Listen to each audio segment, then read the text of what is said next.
Liberians people elected me, and in fact, the Liberian people elected me to unite the country.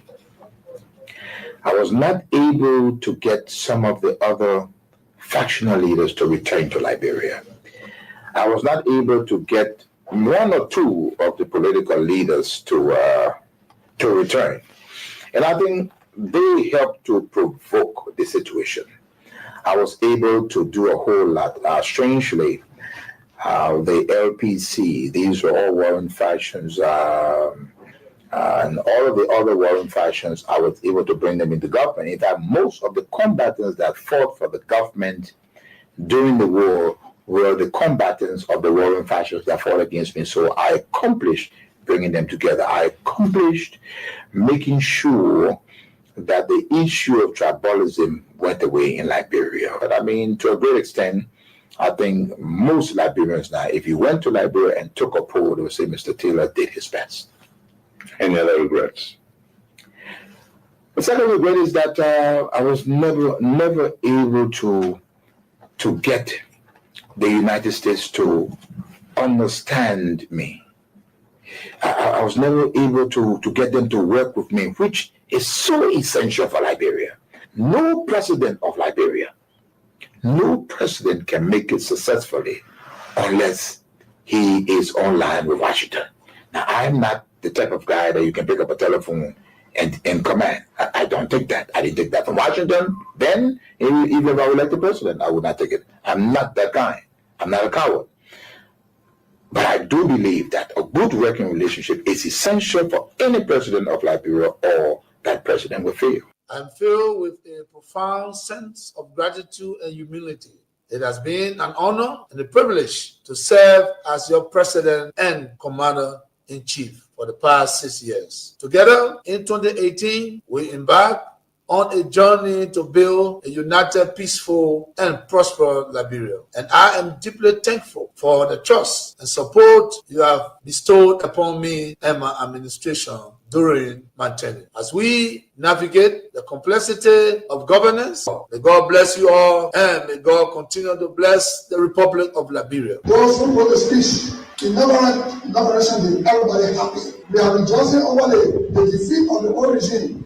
We are rejoicing for the effort to bring a new regime. Then we sit down with happiness. We go write paper for that 79-year-old man. He's talking to me. Then you go there. I will tell you that nation. I will tell you US. I will bring one for you. Because you think one for you. By the time the women are really, when you come to the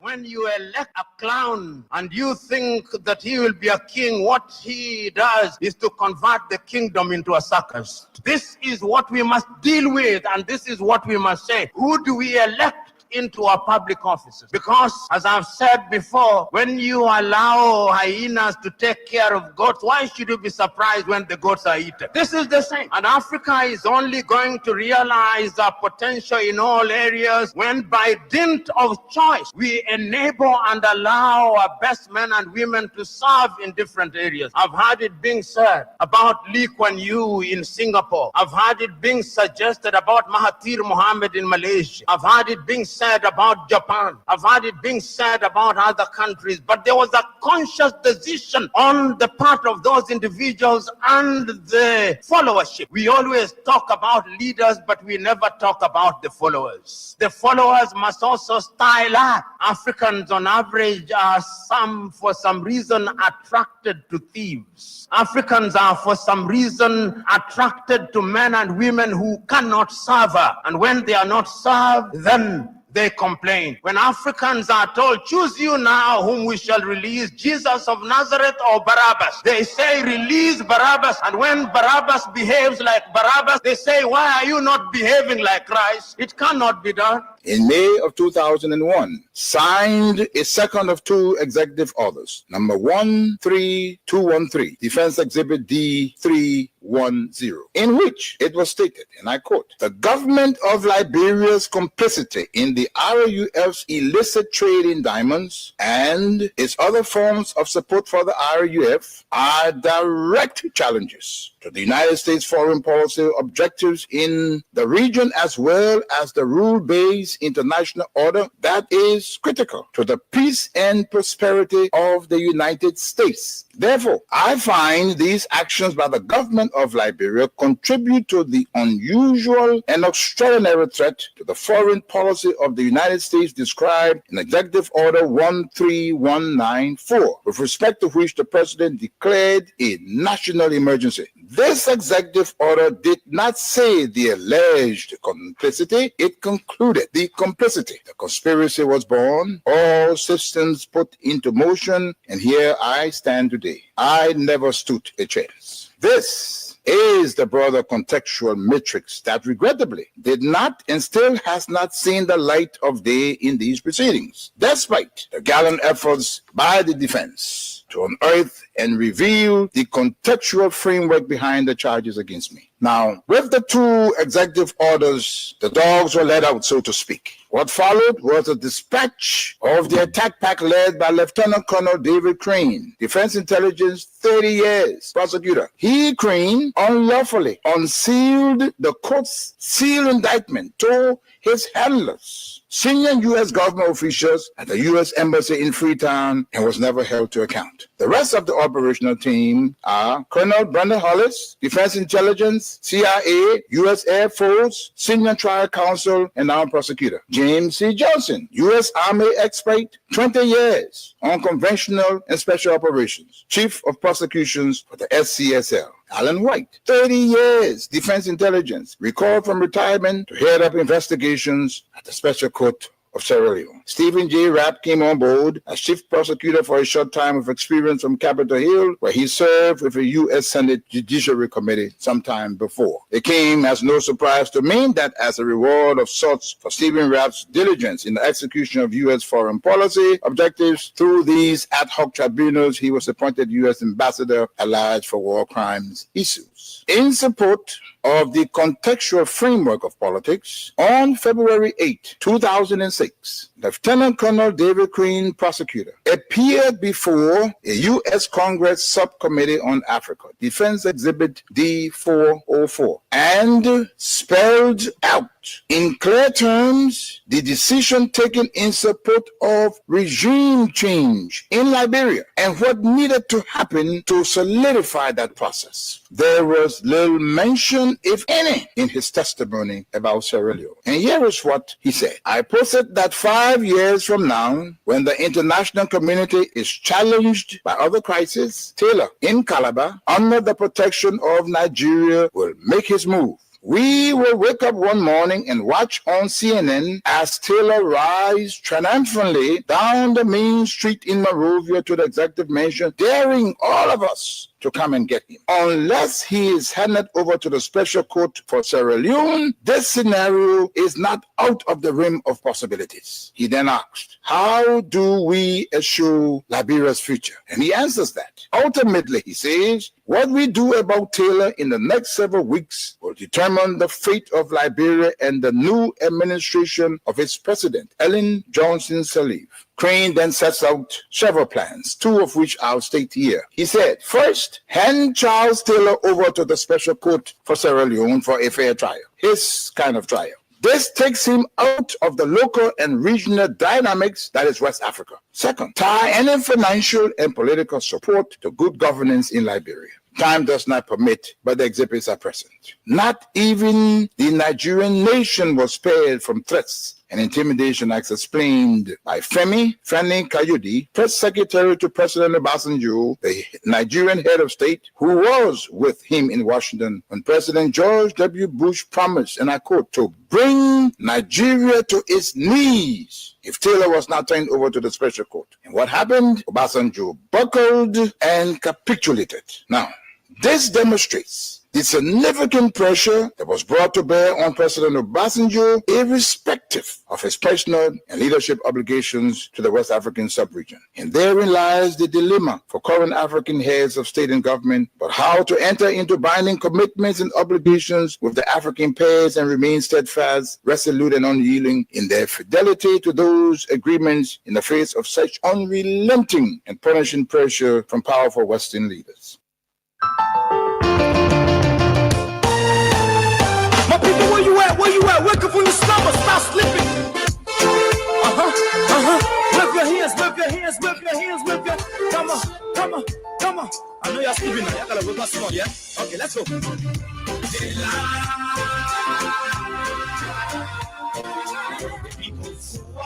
Oh yes, another Monday in Liberia. Another Monday on the radio behind these microphones. Another Monday under a new government. Another Monday under a new management team here at Freedom FM. Just another Monday. Let me say a very, very pleasant good evening to all of you across the country. Good morning, good afternoon, good evening to those of you in the diaspora.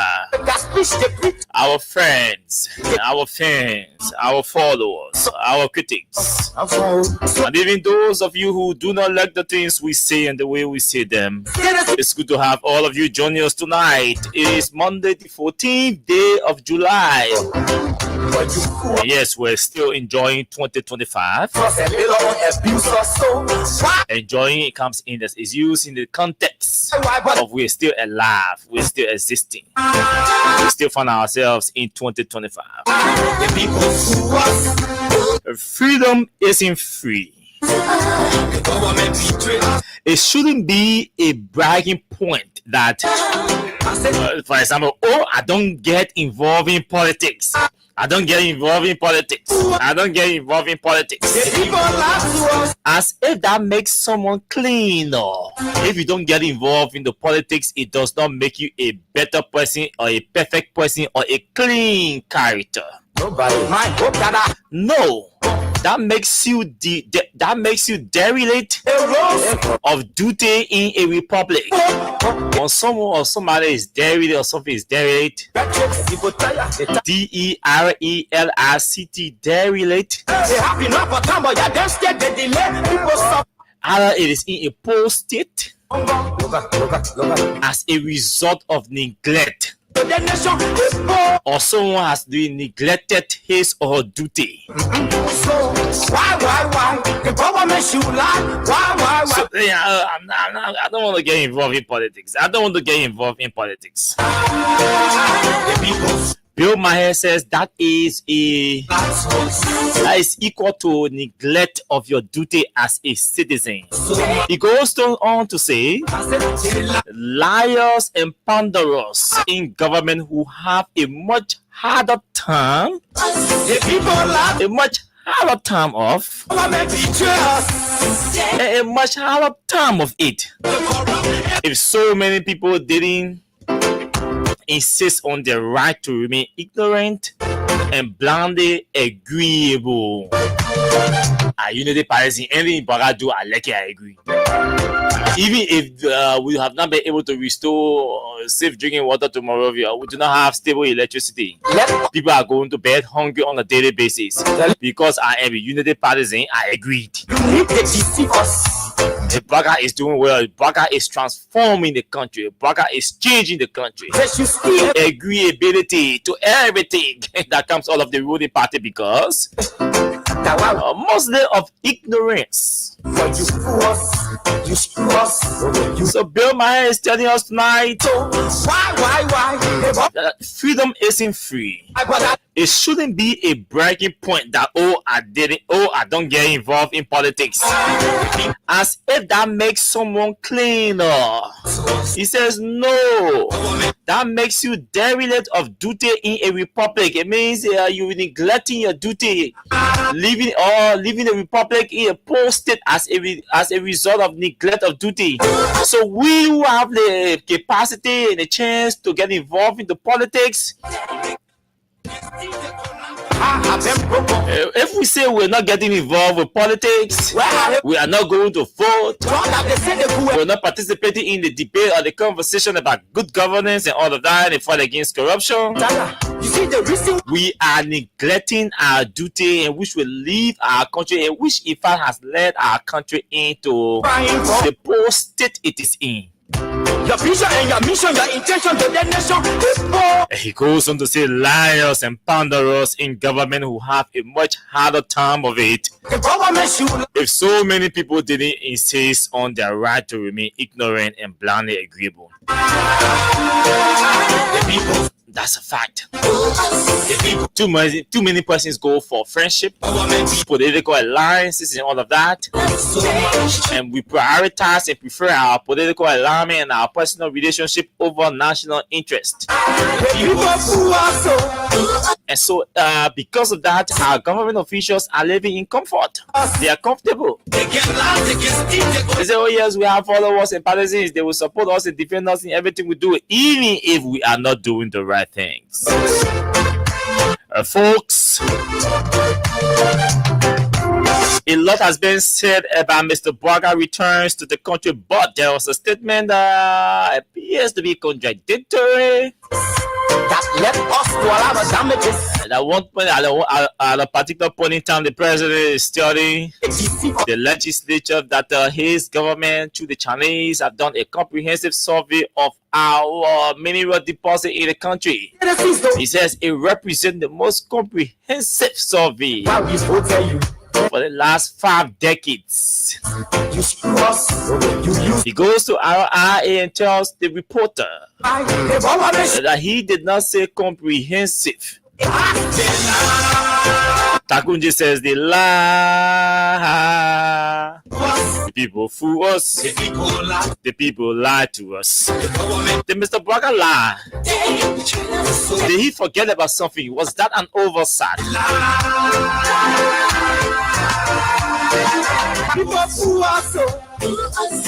What is the moral of that of the two statements?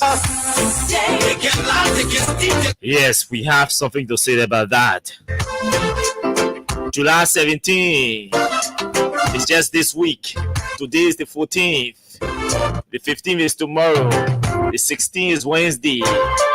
Thursday is the 17th of July, but beginning tomorrow, the protest, the different mobilization activities begin tomorrow, from the 15th to the 17th of this month. So beginning tomorrow, the organizers say the nation will be upside down in the positive context of politics. They begin their mobilization tomorrow, which will climax on the 17th, Thursday, with a massive protest, a nationwide protest.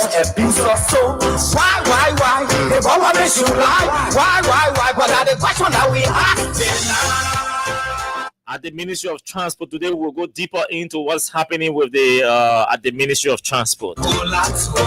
Taking our government statutory authority, responsibility, and giving it to a private foreign company. What does that say to us as a country about our willingness to invest and expand, in fact, service delivery? Oh yes, that's the size and shape of the show tonight. But we're doing something unusual tonight. You know, the Sunday activities begin tomorrow. We're going to open the telephone line shortly to take 20 calls. 20 calls tonight before we start our talking. Those 20 calls, we're taking random calls. If you call my number, I'm not going to pick your call on my number. We want to hear from Liberians from all walks of society about the July 17th protest that begins tomorrow. We will take 20 calls. We want you to tell us, what do you think about the protest? Will you be going to the protest on the 17th? Will you join the mobilization team to mobilize? We want to hear from you. Why will you be protesting if you want to protest?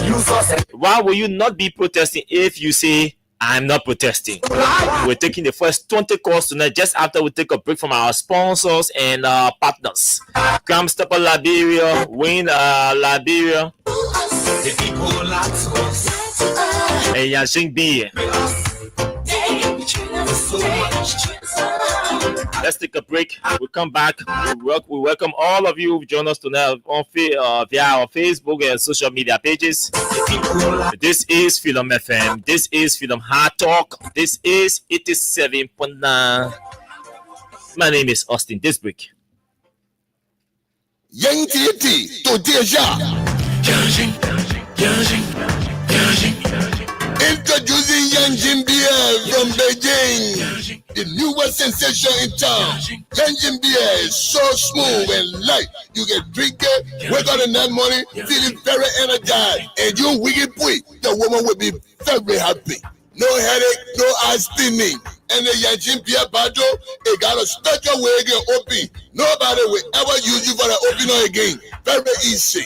Yanjin Beer can be found wholesale or retail at Sir Exeter and Jongo Water, and also in supermarkets or bars around you. Reward yourself by drinking Yanjin Beer, and trust me, you will be ready to go.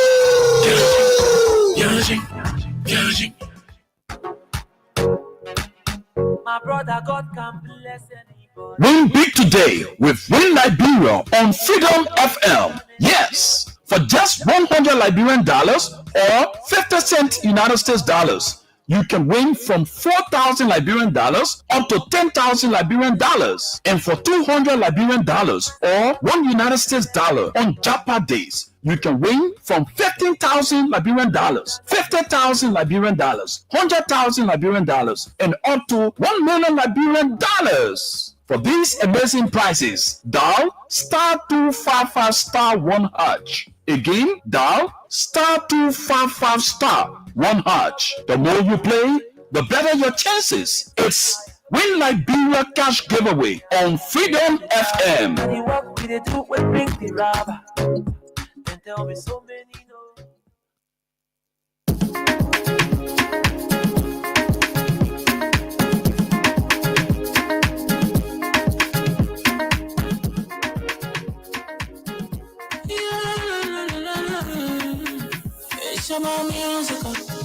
There are crimes in many places, in every community, you can see.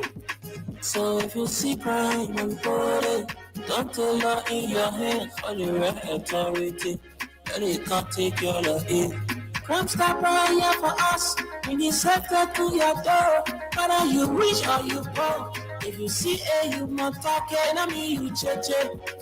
You wait for your safety. If you see it, don't keep it.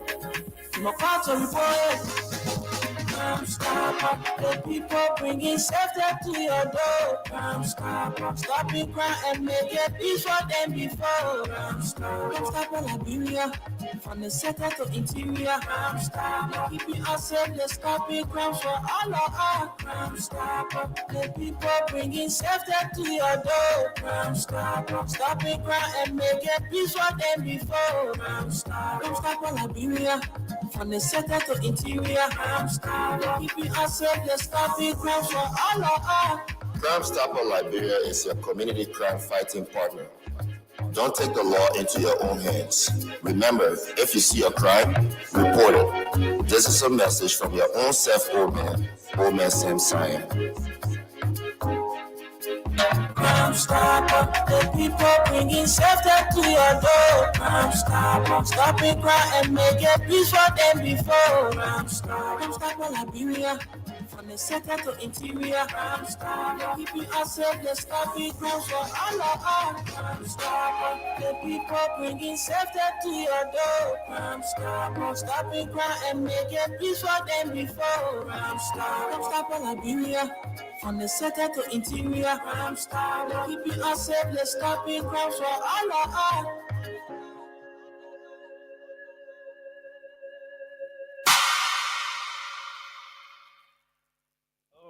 Okay. Let's run. Crime Stopper, oh man, Sam Cyan, thank you now. We tell you. Thank you. So let's welcome all of you who've joined us tonight, or some of you, since we do not have the luxury of time to welcome all of you. But Mawata Belete, good morning, Austin. Good evening, Austin, Mawata Belete, Jacob Nema, Good evening, Freedom Family. And thanks so much for everything you guys do for our country. James Lame. Good evening, Austin. Abu Baga Sharif. Good evening, Mr. Chelsea. Brother Austin Himkawa.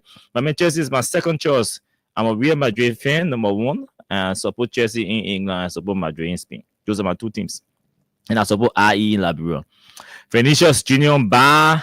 I'm watching from Newtown. Agatha Glasgow. I'm watching from Tinkers Village. Odell Gibson from the USA. Musa Sharif from Ghana'sville. Henry Toh.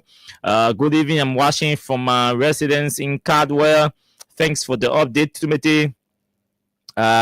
Timothy Turner is following the show tonight from Red Light. Councillor Sewini is joining us tonight from Mike Gibby, particularly in Habel. Darren Dennis is also joining us tonight from New York City. Peter Tupa is joining us from Dupont Road, Dubon Hill. Welcome to the show. Emmanuel Bro is joining us tonight from the US. Good evening, Freedom Hard Talk and Osnica on this Monday. Blah blah blah blah blah. Political fellowship on Freedom FM with political evangelist. I like that, political evangelist. Eddie Wallace, good evening. I'm watching from Buchanan, Grand Bassa. Asata is from Soul Clinic. Princess Mena is from somewhere, I think in Claratown, the community. Welcome all of you. Samuel Lad Cooper, welcome to the show from Cardwell. George Flomo, welcome to the show from Hotel Africa. J. Augustus Help from Upper Broad Street. Okay, welcome to all of you. Thanks for joining the show, and hope you have done what you are supposed to do by sharing the show. So let's talk small cash. I really love to give my cash before I run into my discussion, but let me see the transaction. So it's Monday, and we're paying out $4,000, $5,000, and $10,000 to winners in different categories. All you have to do, make sure that you have money in your phone. Even if you have $100 Liberian in your phone, you can play, because tonight we're charging you $50 Liberian, just $50 Liberian, or 25 cents. So it means the entire country or everybody in Liberia listening to the show tonight can play. None of you listening to the show tonight can tell me, say, you ain't get 25 cents in your phone to play, or you ain't get $50 Liberian to play. It's not possible. That's not true. So, yes, we know the country, but again, that's why this game is introduced on the show and on the station here to give back to our audience. And so, like I said, just for $50 Liberian or 25 cents, you can be a winner tonight by winning either $4,000 or $5,000 or $10,000. Now, how do you play to win our cash giveaway? I need you to listen keenly, because I'm going to go over this one time and then we'll move into our discussion, because we have a lot to talk about. Like we announced to you, we're about to open the telephone lines to take 20 calls tonight about the July 17th protest. So let's talk cash. As we're taking the 20 calls and you're playing, right after the 20 calls, we will come back to the cash dashboard to see whether we can give winners out if you meet the threshold. So just for $50 Liberian or 25 cents, you can win $4,000 or $5,000 or $10,000. How do you play? If you are using the button phone, if you get button phone, you ain't get for those of you who not get iPhone, those of you who not get Samsung or Android phone, Techno, all again. Those of you who do not have Android phone or iPhone, we're using the normal button phone. All you have to do, make sure you dial *255 *1#. Listen, for those of you who using button phone to play, you will dial *255 *1#. You send. Two options will appear before you. Option number one will be asking you whether you want to play in US dollars, and option number 2 will be asking you whether you want to play in Liberian dollars. You can select any option depending on which currency you want to play in and send, and then you enter your mobile money password. It's a bingo for you. For those of you who using smartphones, iPhone, the Android phone, Samsung, Techno, yes, those of you who are using smartphones, SPL, what you have to do is you dial the SIM code *255*1, then a hash, you dial it 2 times. So you dial *255*1 hash. Hope you got it.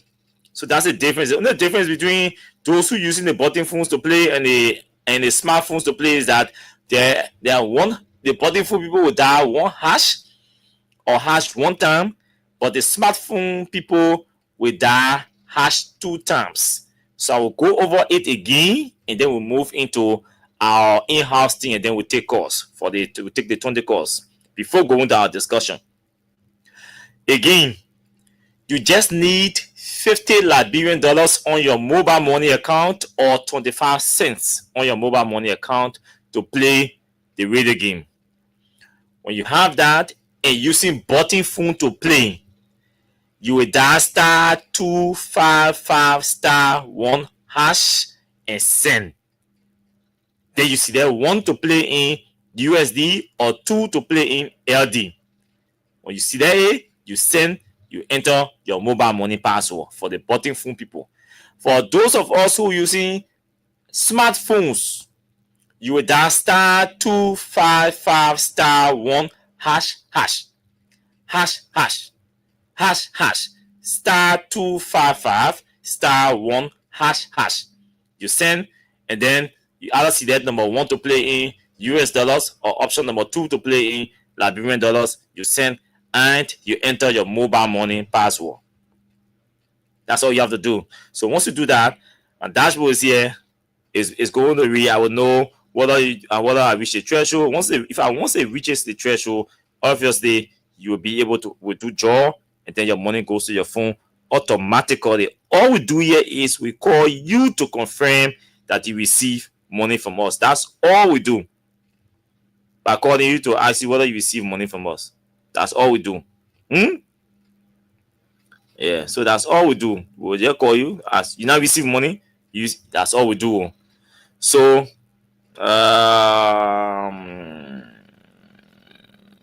let me check something quickly and see.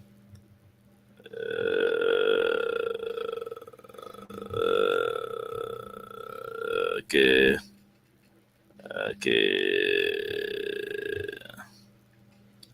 So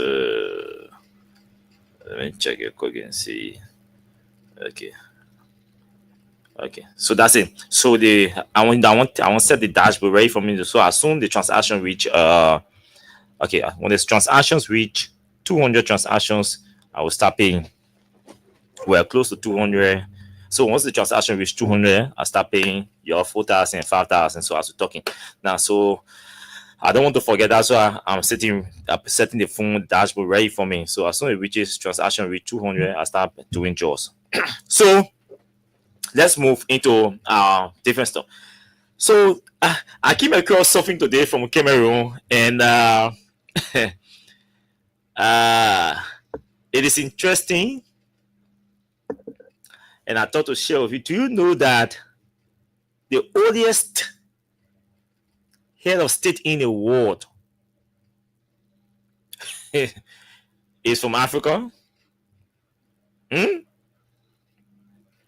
you all know that the oldest head of state in Africa in the world is from Africa? Let me respond to something urgent.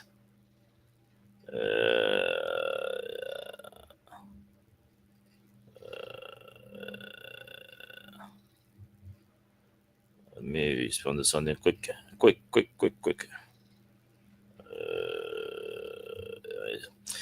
So yes. So do you know that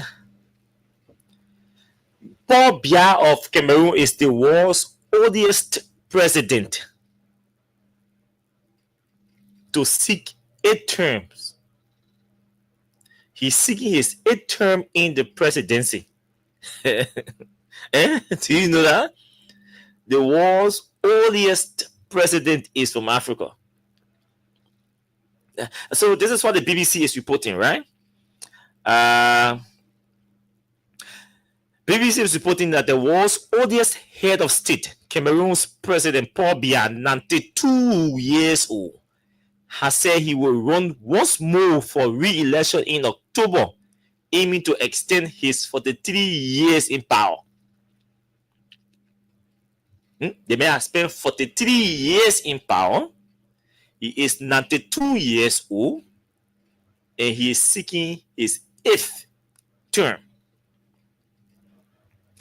Rest assured that my determination to serve you matches the urgency of the challenges we face, he said in a post on X, former Twitter.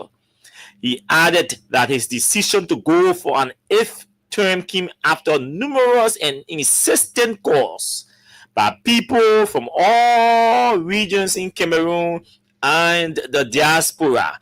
Biya's administration has faced criticism over allegations of corruption and embezzlement, as well as accusations of bad governance and failure to tackle security challenges. There have also been concerns about his health and ability to govern. His absence from the public for more than 6 weeks last year led to speculation about his well-being and unfounded rumors that he had died. His candidacy was expected but not formally confirmed until Sunday's social media post. Biya has never lost an election since taking power in 1982, and if he wins another 7 years term, he could be president until he is nearly 100 years old. They will be 99 years old when he's completing his 7-year term. So I will stop it here. I will stop it here, but that's it. I thought you need to know that. So, some of us will criticize Joe Braga for his age. Imagine President Braga is 81 years old now, and the deficiencies and inefficiency and ineffectiveness that are occasioning his governance and his governance activities. And imagine a 92-year-old man, that's 9 years older than Joe Braga.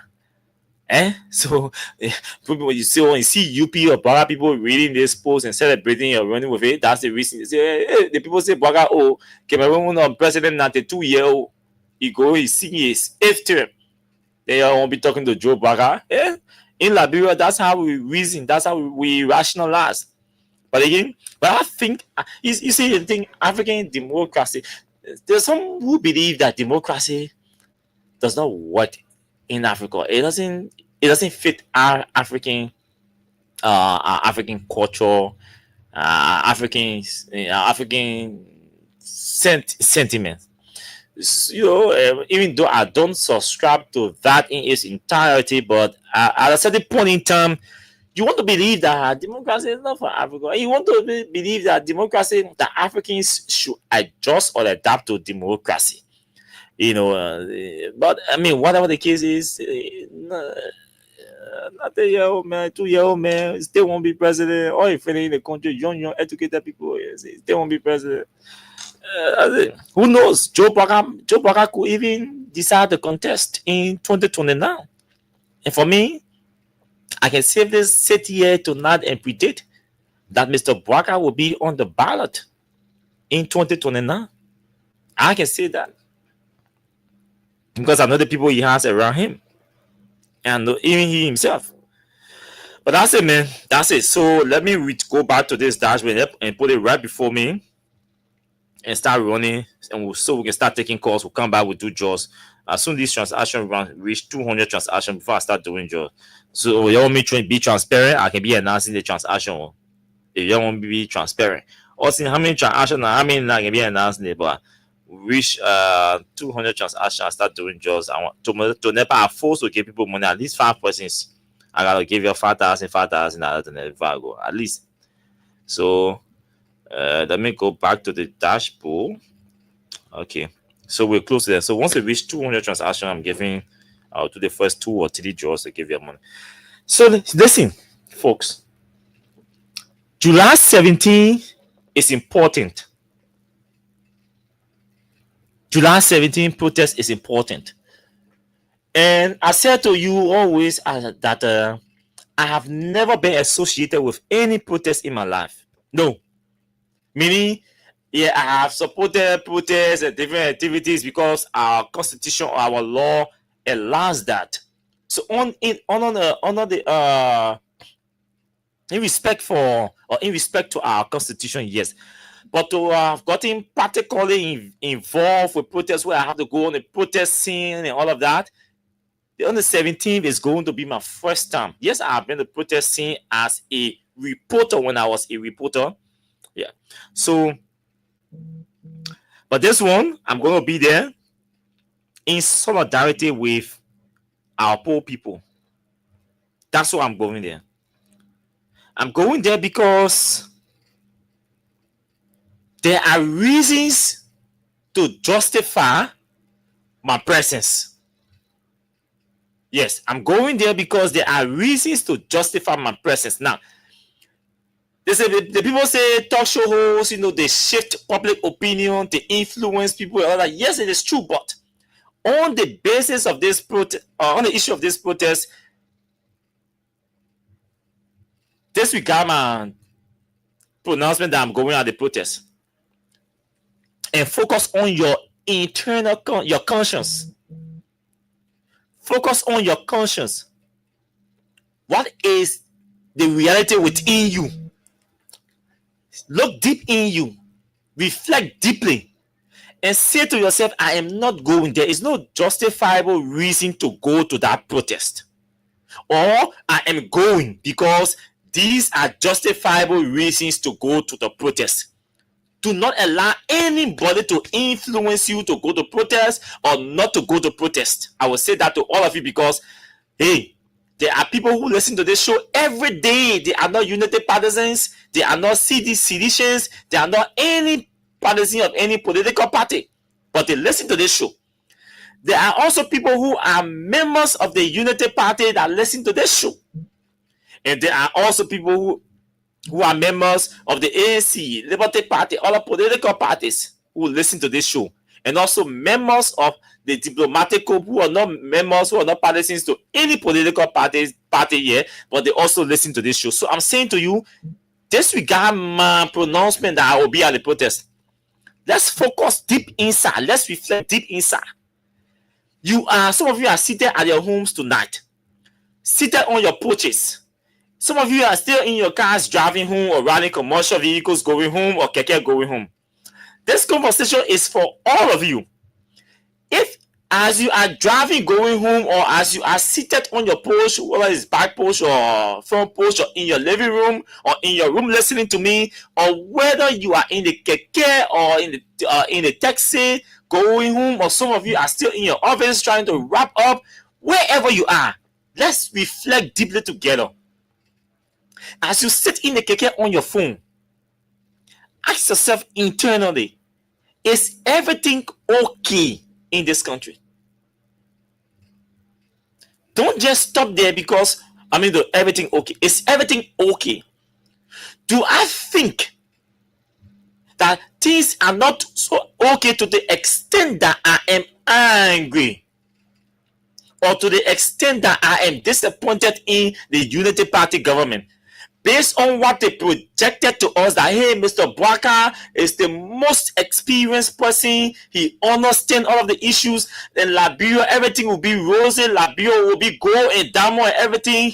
Now, if you are experiencing any fundamental, any significant change in your life since CDC left power, then reflect deeply and say, I am not going to that protest because, hey, even though I UP male, or not UP male, but Mr. Bwaka has done significantly well. Now, also Satan says, because I am okay, you are a Christian or a Muslim, and you know what the Quran or the Bible talked about sharing, giving, sympathizing with others, being in sympathy with others, being your brother's keeper.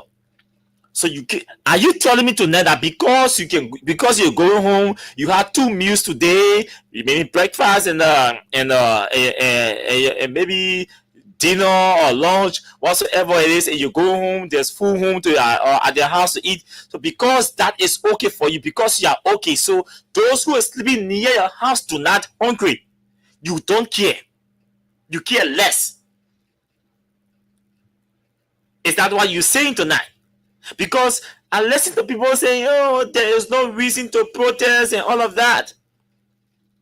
That's why I said tonight, I am not talking. Before I commence my show to talk about my Joseph Boakai and transport ministry thing, I am going to open the telephone lines to take 20 calls, random calls. You see my phone, you're watching?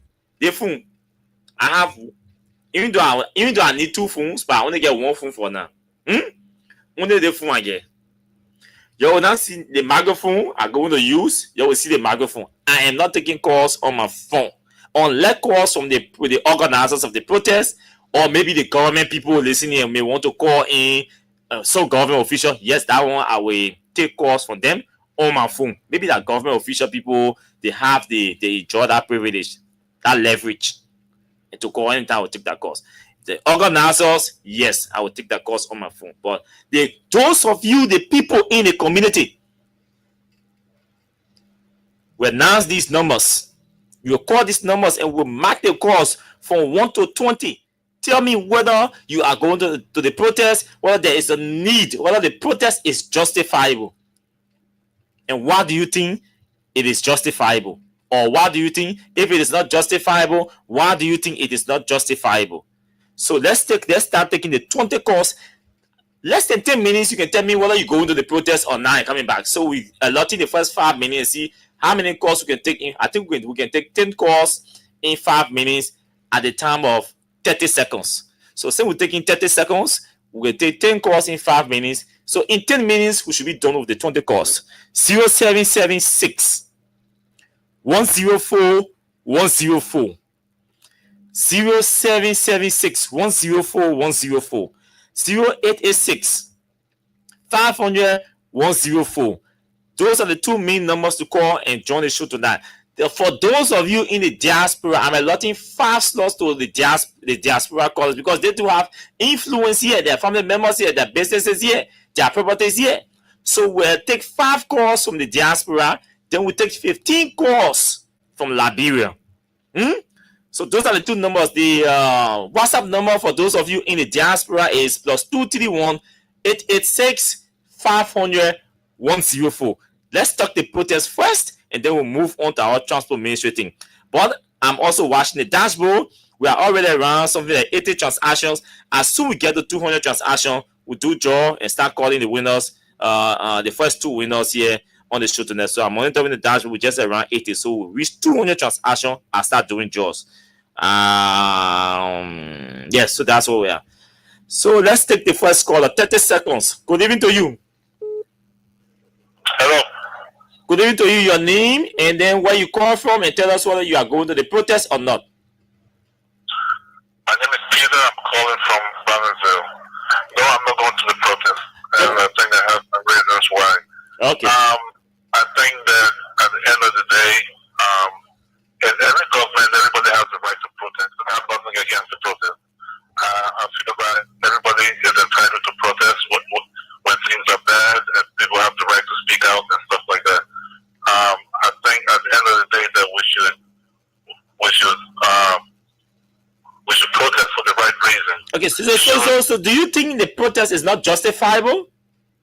Frankly speaking, every government has its problems, and I'm not here to side with but I believe that every government has its problems. Everybody has an issue. Yeah, the country is hard, things are hard. The country is hard under the CDC, the country is hard. If you go to the great United States of America. I understand all of that, Chief. I just 30 seconds to get. So is the protest justifiable or not? Of course, it is. Okay, thank you. The protest is justifiable. Number 2 caller, let's hear your name, where you call from, and tell us whether you're supporting the protest or not, and whether it is justifiable or not. Yeah, good evening. My name is Aaron. I'm calling from Upper Broad Street. Upper Broad Street. Yeah, I want to say this tonight that the protest is justifiable, is reasonable, is necessary, because what we expected this experiment to have done for us Nigerians, we are not even seeing a bit of it. So it's justifiable. Thank you. The third caller, we just want to hear straight to the questions. Let's hear your name, where you call from. I'm Mr. P. Will you be at the protest? No. Is the protest justifiable or not? For me, it's not justifiable. Thank you, Mr. P. from Matadi. It's not justifiable. Next person. Good evening to you. Hello? Okay. Hello, good evening. Let's hear you. I'm saying good evening. Good evening to you. Yeah, thanks for the show ever so much. I'm Ella Tono. I joined from Lima, Canada. The link is started. It's very specific. Will you be at the protest? I may not let them be there, but I believe I have some friends that be there that will support it. Is the protest justifiable? Oh yes, it's more justifiable. I would say. Thank you very much. We'll take the 5th caller on this line. Good evening to you. We'll take one more call on this line, then move to the other line. Hello? Okay, let's choose. Hello, good evening to you. Yeah, good evening, sir. Your name, where you are joining us from? My name is Dixon. I'm joining from Nicosia. Dixon, will you be at the protest? Yeah, I'll be there live from there. Okay, so I don't have to ask you whether the protest is justifiable. The fact that you be It's justifiable, reasonable. I'll be there live in direct. Okay, thank you. Let's go to the other telephone line and pick 5 calls from here. Good evening to you. My name is I'm Hussein. Okay, we'll see. I feel recording your phone as not justifiable, so or you have alternative view. Easy to see that so kind to me, right? So you want to prejudge me, right? Okay. I apologize. Will you be at the protest? No. Is the protest justifiable or not?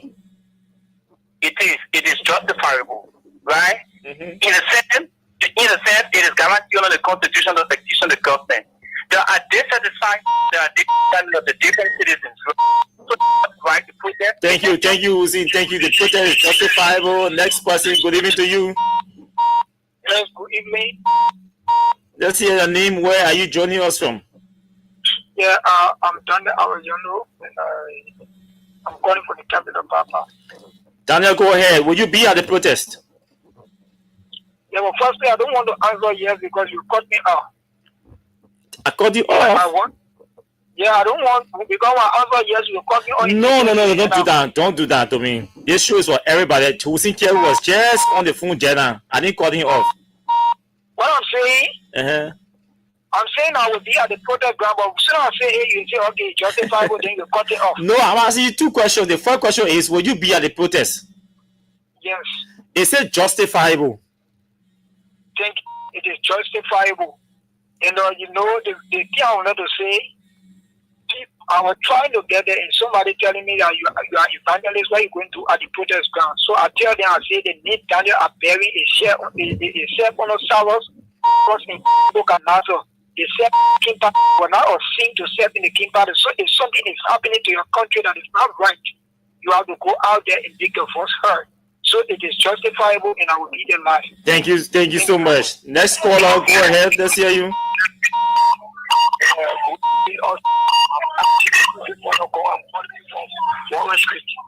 Yeah, but you have to move away from the monitors more than noise because there are people listening to you too now. They want to hear you. Yes, I think it's justifiable. For 1.5 years, I will be protest.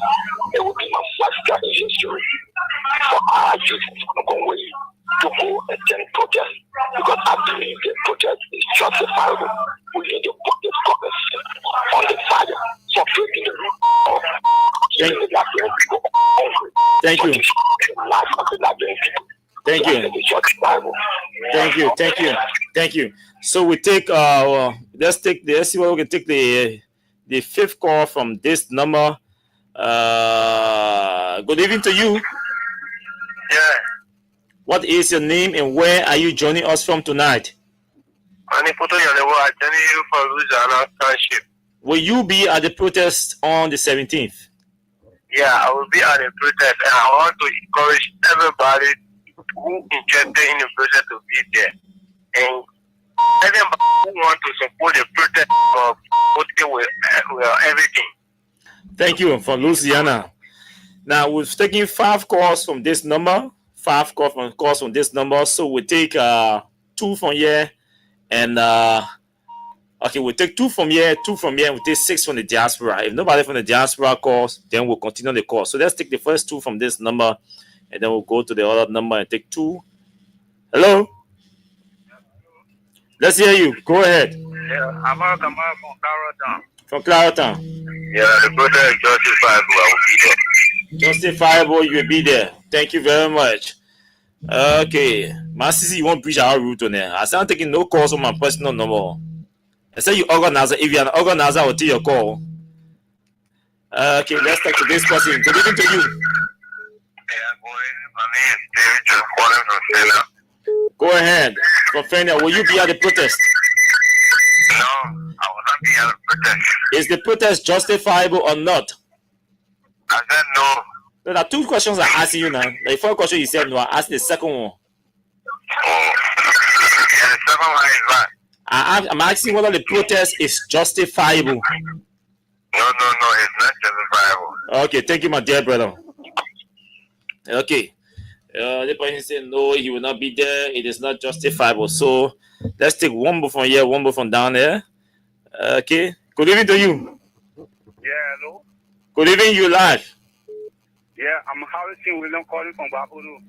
From Babulu County. Yes. Will you be at the protest on the 17th of July? If I'm going to get it from, I'm supposed to say I'm going to be there, but actually, I can't get no money, but the comment loud or. So it means, okay, is the protest justifiable or not? It's very, very justifiable. Justifiable from Babulu County. Okay. Let's go to the other line. Take 2 from here. Okay. If we know the 2 from the other side, time to take the other 2 on the side. We gotta be independent. I mean, we gotta be very transparent here tonight. So let me go to the diaspora line and see whether there are calls there. If there are no calls here from on the WhatsApp. So let's go and take calls from here. Let's complete the 20 calls quickly. And quickly we'll move on to something else. Hello, good evening to you. Hello, Austin. How you doing? God is good to us. How are you? I'm great. I'll be at a protest on Austin. Nobody can stop us. What is your name? Oh, okay. That's not what is your name? See the number there? I begin. Don't ask when I'm going to show it. But Dr. CC, you wanted to preach our rules. No, I understand. Thank you. Okay, let's take the other call. Good evening to you. Let's hear you. Good evening. What's your name and where do you call from? I'm calling from Little Town, Senegal FC. Will you be at the protest on the 17th? I will be there. Thank you very much. Next person, go ahead. Play the cash giveaway. Don't forget. Good evening to you. Yeah, my name is Pomodo. I'm calling from Grand Cape County. County. Will you be at the protest on the 17th? Declare. God is something too much. I will be there. Lively. Thank you very much. Let's take another call. We're taking 5. It means we're going 15. If somebody counting along with us, let us know whether I want.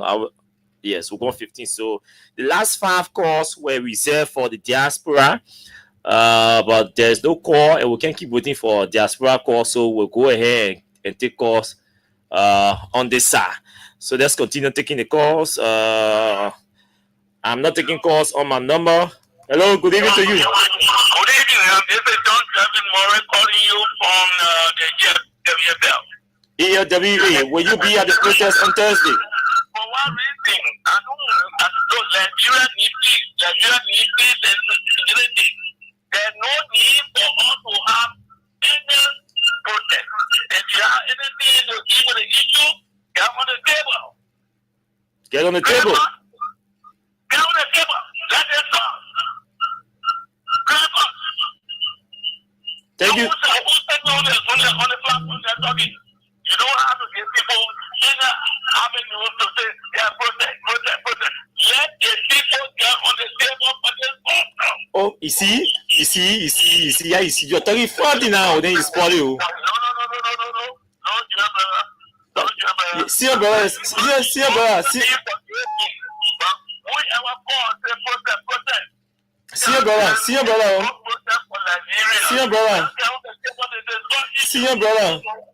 your brother. And you say we should sit on the table and discuss issues. But how do we sit on the table when even my own opinion when you say I'm not sitting here in a temple to go protest? That's not my own opinion.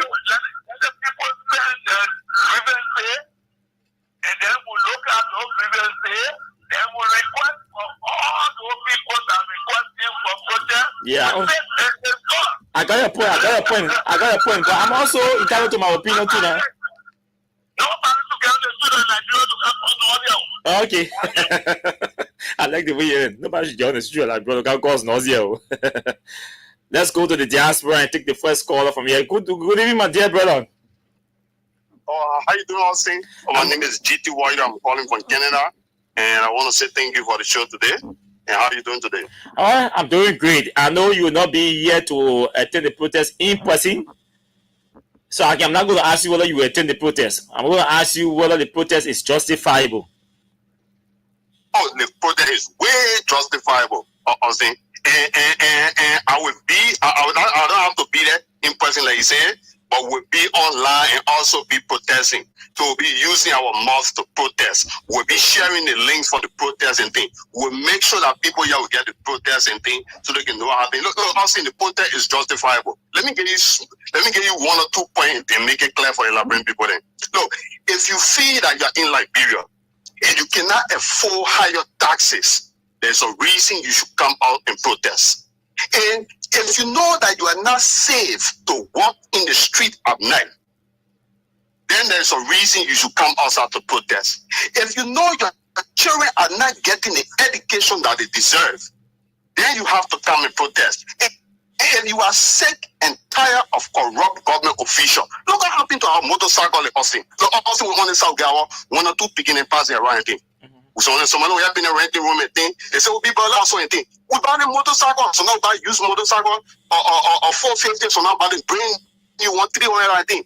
They get a family instead of paying the rent and thing for the beginning and rent thing. They can be riding the back and thing around be also in. They stealing the motorbike all around and thing. Go to police station. See all the training motorcycle, you get passing all around. They training jobless. They come make it help the training the farm. A job and thing, they put also in their own. You tell them say bring insurance, let me think legal and thing. You can't even design a route for the people to go and thing. They'll say the training king to the point they provide everything. They are trying to deny and think. Why the government be so wicked? You're going to rescue people, they are giving a day to the training. Well, I'll people then they will lay a lesson. If you ain't come out to protest and thing, it will be on your. Because before you will tell us, oh, I ain't got voting card. When election time, you say, yeah, voting card, we're talking about thing, but you're like, voting card, you voted the government thing, and you go protest. But we'll continue to be talking. Thank you, my brother. There from the diaspora. So we take that's 15, 16, 17, 3 more calls. Okay, 3 calls to go home. Oh, can you move away from your monitor? Yeah, I'm David calling from Chicago. David from Fiamma, will you be at the protest on the 17th? No, I will not be at the protest. Is the protest justifiable? Let me tell you something. This country is for all of us. Sure. And we know what happened during the war. What I want to say is, we got money as an issue or what? Or you want to look where who is me? That is really going to protest? What happened? Things are going on fine. Everything is fine. Everything is fine. So for you, is that justifiable? Everything is okay. Oh, yeah. Okay. Thank you, my brother. I wanted to ask you one question, but your background is noisy. So he says not just justifiable. You able to buy your own spaghetti to $200 spaghetti to eat? And you know, that means something they got bash it all. You got no family member will be talking about buying $200 spaghetti to eat. I mean, sorry, I put in your Lego, but you sound like a bash it all. Because you got family, you'll be talking about buying $200 spaghetti to eat. No family man will be talking about buying $200 spaghetti to eat. Let's be frank. That's the fact. You know. Hello, good evening to you. Yeah, good evening. Let's hear you. Where do you call from? What is your name? My name is Maurice. I'm calling from Brooklyn, District 17. District 17. Will you be at the protest on the 17th from District 17? Before I say that, I want to thank you for the kind of push you. I will be there good because the thing the government doing to us, for me, I'm a motorcyclist. Before making them, you show my bike. And I get all my things there, they take me from Intel. They have put the government a lot. And some of the other government, and no impact that the government has been in the front with me. So for me, I will be over there for that protest. If they want to pour out on my face, they want to give me a back, I'll be there. I'll be working for them. Thank you very much. We'll take the 20th call on the show tonight and then we'll transition to something else. Good evening to you. You are the last caller. Hello. Hello, you are live on Freedom Hard Talk. All right, again, this is John David Murray again. John, you call first? Why want you to understand? Hey, John, no, man. John, I'm sorry. We beg you. We apologize, but we have to let you go. You call first. We won't take somebody who has not called. You already say you're not supporting the protest. Hello? I'm okay. How are you?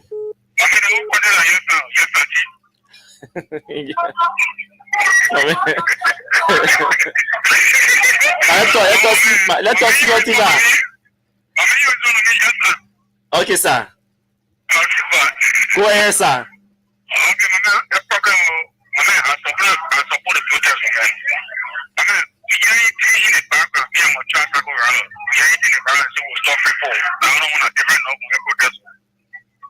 Oh, they will stop free poke again?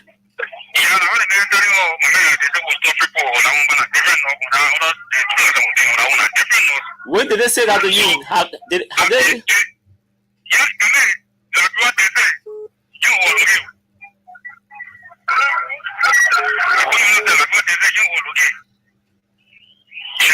Let's see, but that sounds startling to me, but let's see how it plays, how it works. Keke will stop free pool.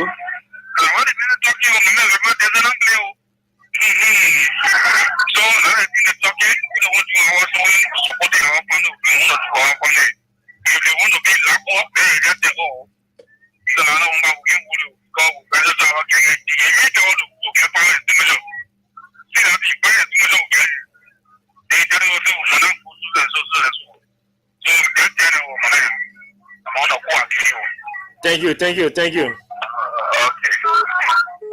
Okay, so folks, we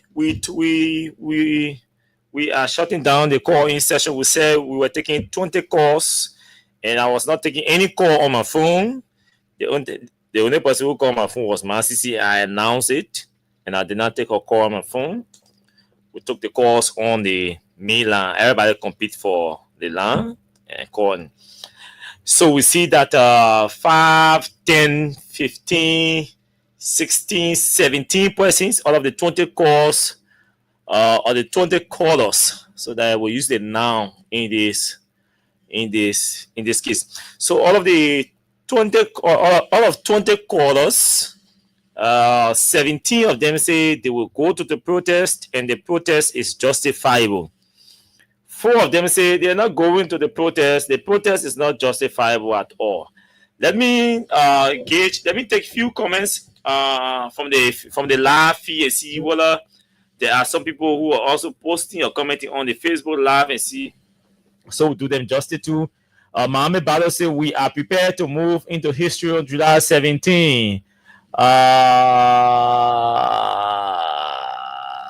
Honorable J.D. Williams say, July 17, I will be at the protest ground. Okay. So one people who go into the protest comments or not. Okay. So that, yeah, those are two comments about the protest. Abu Bakar Sharif, yes, July 17 loaning. Okay, so yeah, so those are the commenters. Now let's transition to something else. But before we transition, let me see whether I think I should do one or two draws and pay maybe 4,000 each or 4,000, 5,000 each. Maybe I'll give one person 4,000, I give one person 5,000, or I give one person 5,000 and wait and come back later on. So I say I will not do draw until the transactions reach until right. Okay, so we're close there. We already at 128, so we're close to reaching the 200 transaction. As soon as we get to 200 before I do draws, so we have 128 already. They show that transparent show here. So once it reaches 200, we run the draws.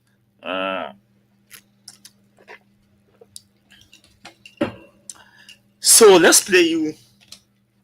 I know, like I said, we said much about Joe Barker is coming, but I'm not going to play you the recording because I'm sure all of you have heard the recording, the contradictory statement coming from the president. And this is what we'll just say in a few minutes and then we'll pass off on it. Or pass on it. You see, most African governments and leaders do not believe, they do not give priority to dignity. They do not believe that integrity should exist in public service. They use their mouths to utter something else about transparency and accountability and sincerity and all of that. And they use the same mouths. The same mouths they use to champion and talk and make all of the big promises about transparency and accountability and everything, about morality and integrity.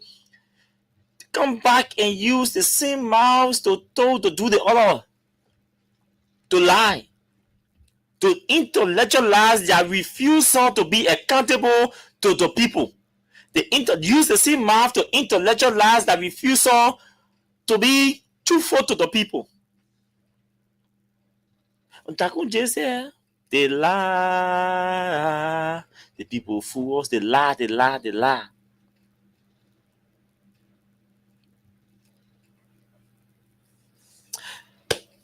But you see, at times I can just say, why are we doing this? But you don't want to think about all the voters because man, you said that again, it's about only 20,000 votes different.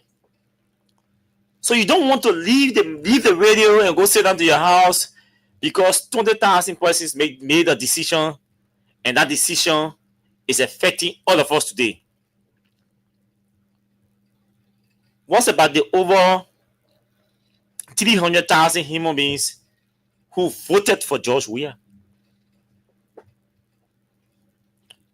What's about the over 400,000, almost 400,000 human beings who voted for George Weah? What's about the over 500,000 human beings in this country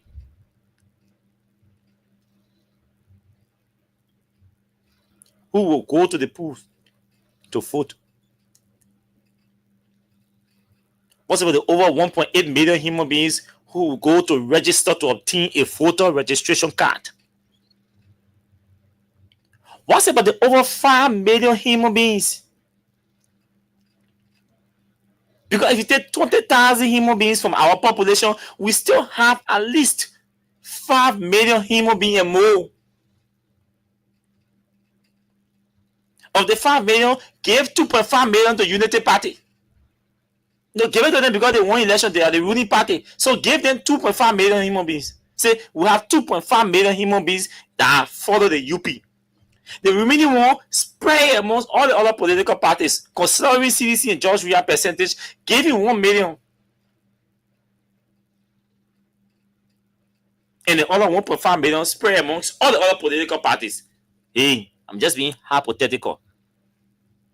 So take 2.5 million human beings, give them to UP, say you're taking, you'll take them. These are the people who, anything you do, they will say, yes, we agreed. The remaining 2.5 million human beings, take 1 million and give it to George Weah, and take the remaining and spread the remaining 1.5 million human beings amongst the other political parties, including those who will go vote, will not go vote, and all of that.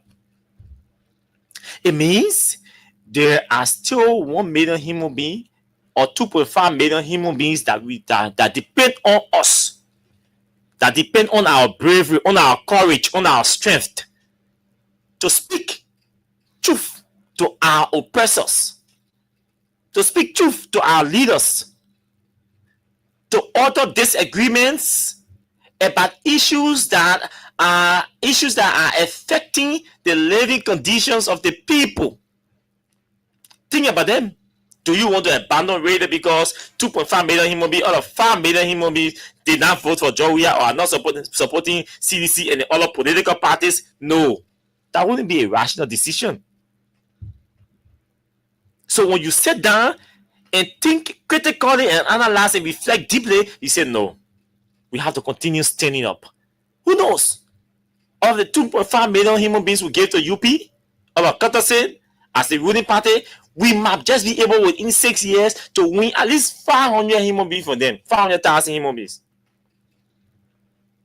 And if the opposition unite, it means you can beat UP in 2029. Simple. Extremely simple. So we have to keep talking. But our leaders do not regard integrity. Up to now, Mr. Braga has not apologized to the public. You see, till now, trust me, the government and the Unity Party will not offer an apology for the misinformation Mr. Braga provided to the public. And prior to Mr. Braga returning to this country, what did I say on Thursday? We were here on the show on Thursday. I was telling all of you that if I were in Mr. Braga's cabinet or I was privileged to be in his office, I would never have advised, or even if I was just special assistant or administrative assistant to a minister of state or somebody in the president's office or somebody near WMOP or somebody near the NRC boss or somebody near the information minister, I would have advised upon having knowledge of what the president's choice of presentation to the US president was. I would have suggested and insisted that we don't send the president down there to go sit down there up here and start telling the US president or US government that they don't know, that we as a country do not know what we have in stock that we are going to America to market. You have to know what you have. In marketing, you must be aware of the potential of your product, the strength of your product, the quality of your product before going to market it. Because you are going to sell something and you don't know the quality of what you're going to sell, you don't know the potential, you don't know anything, the quantity, you don't know the quantity. So what are you going to sell? Hello, I said in donor, please buy my donor. I mean donor in that bucket. And you can see people asking, but this is any fun here that donor. So all the donor here now, how much? I mean how much? To be more simplistic, in the street every day you interact with people selling, you asking them, who did they charge selling? What are you selling beta cola for? So all the beta cola here, how much? And that ledger does not even know all the beta cola that how much, or that girl does not know all the beta cola that how much. But what they will tell you, the beta cola, even if they are not exact, they will tell you around $2,500 Liberian dollar, or everything you put together around $3,800 Liberian dollar. Does that mean go home, get a little child home. Because maybe that person selling bitter cola, she get baby on her back. I've done that on many occasions. On many occasions, I've done that. See people with kids in the street selling, oh, what's the worth of your stuff? And you pay the person off and let the person go home. Because of the child on that person. Imagine under the house, somebody say, get child and selling bitter cola. On many occasions, I've done that. Sorry, I had to mention it on that. You know, but yeah, so we do this. So that person selling bitter cola will tell you, the bitter cola about $3,800. Even if she's not exact, but she knows that she calling an estimated amount that will not push her into a loss or into a deficit. So if the woman selling bitter cola can sit down to her, check her bitter cola, and know how much for it. They want to turn it down, they want to $30 for them, they want to $50 for them, want to put all the sauces in different spaces in the waiter and goes in the street to sell. So as soon as she knows that the worth of her goods. And an entire country with all the sophisticated people in the country who go to the US without a paper, you go to market the potential of your mineral deposit, the potential of your mineral resources. And you go sit down in America, even a US president with no paper before you, no data before you, even the geographic of our mineral resources. And I said to you on Thursday, we will have developed an infographic. Even that's a list, man. Just an infographic. That infographic will include a map and the location of our different mineral deposits and their estimated quantity and values. They share the infographic with people around the table, all the business people in the room, even your counterparts from your full counterparts from Africa. Let them know your potential, your capacity, and let them also know that how sophisticated and serious and organized and prepare you were to go to that gathering. You have to be responsible. And people say, oh, the president there, he said, I think he wanted to say, and I'm batting for America to come here and can't tell us what we have. A country, the oldest country on the continent, the oldest independent country on the continent of Africa.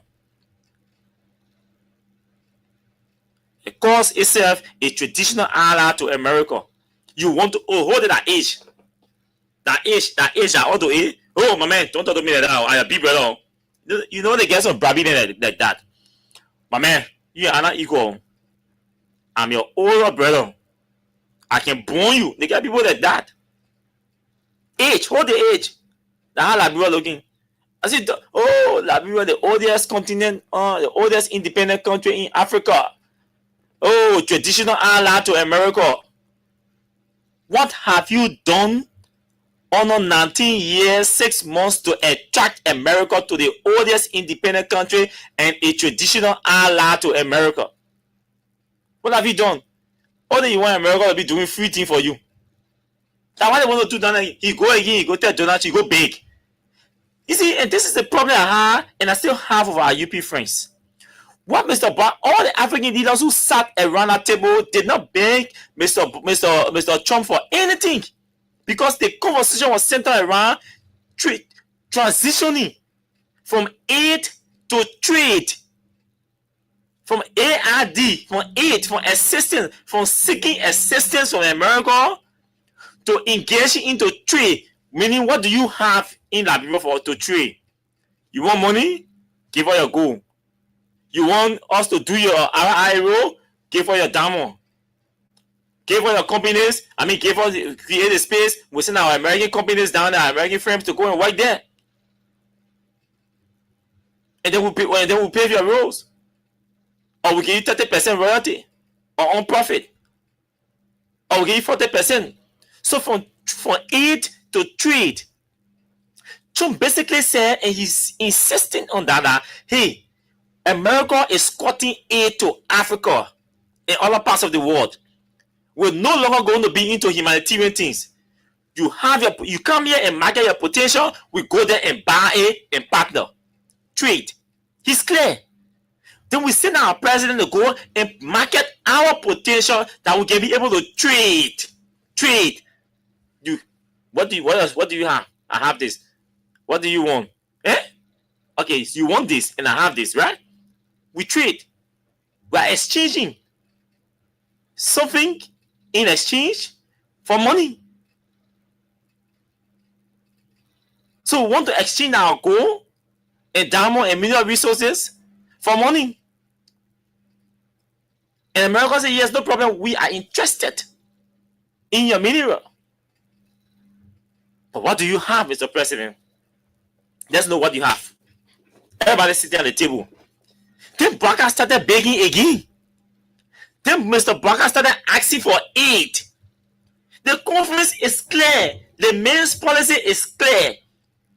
Transitioning from aid to trade. Then you go start begging the mayor again to please come and can help you and can aid you in valuing or evaluating your mineral worth. You don't know what you worth? You don't know what your mineral worth is?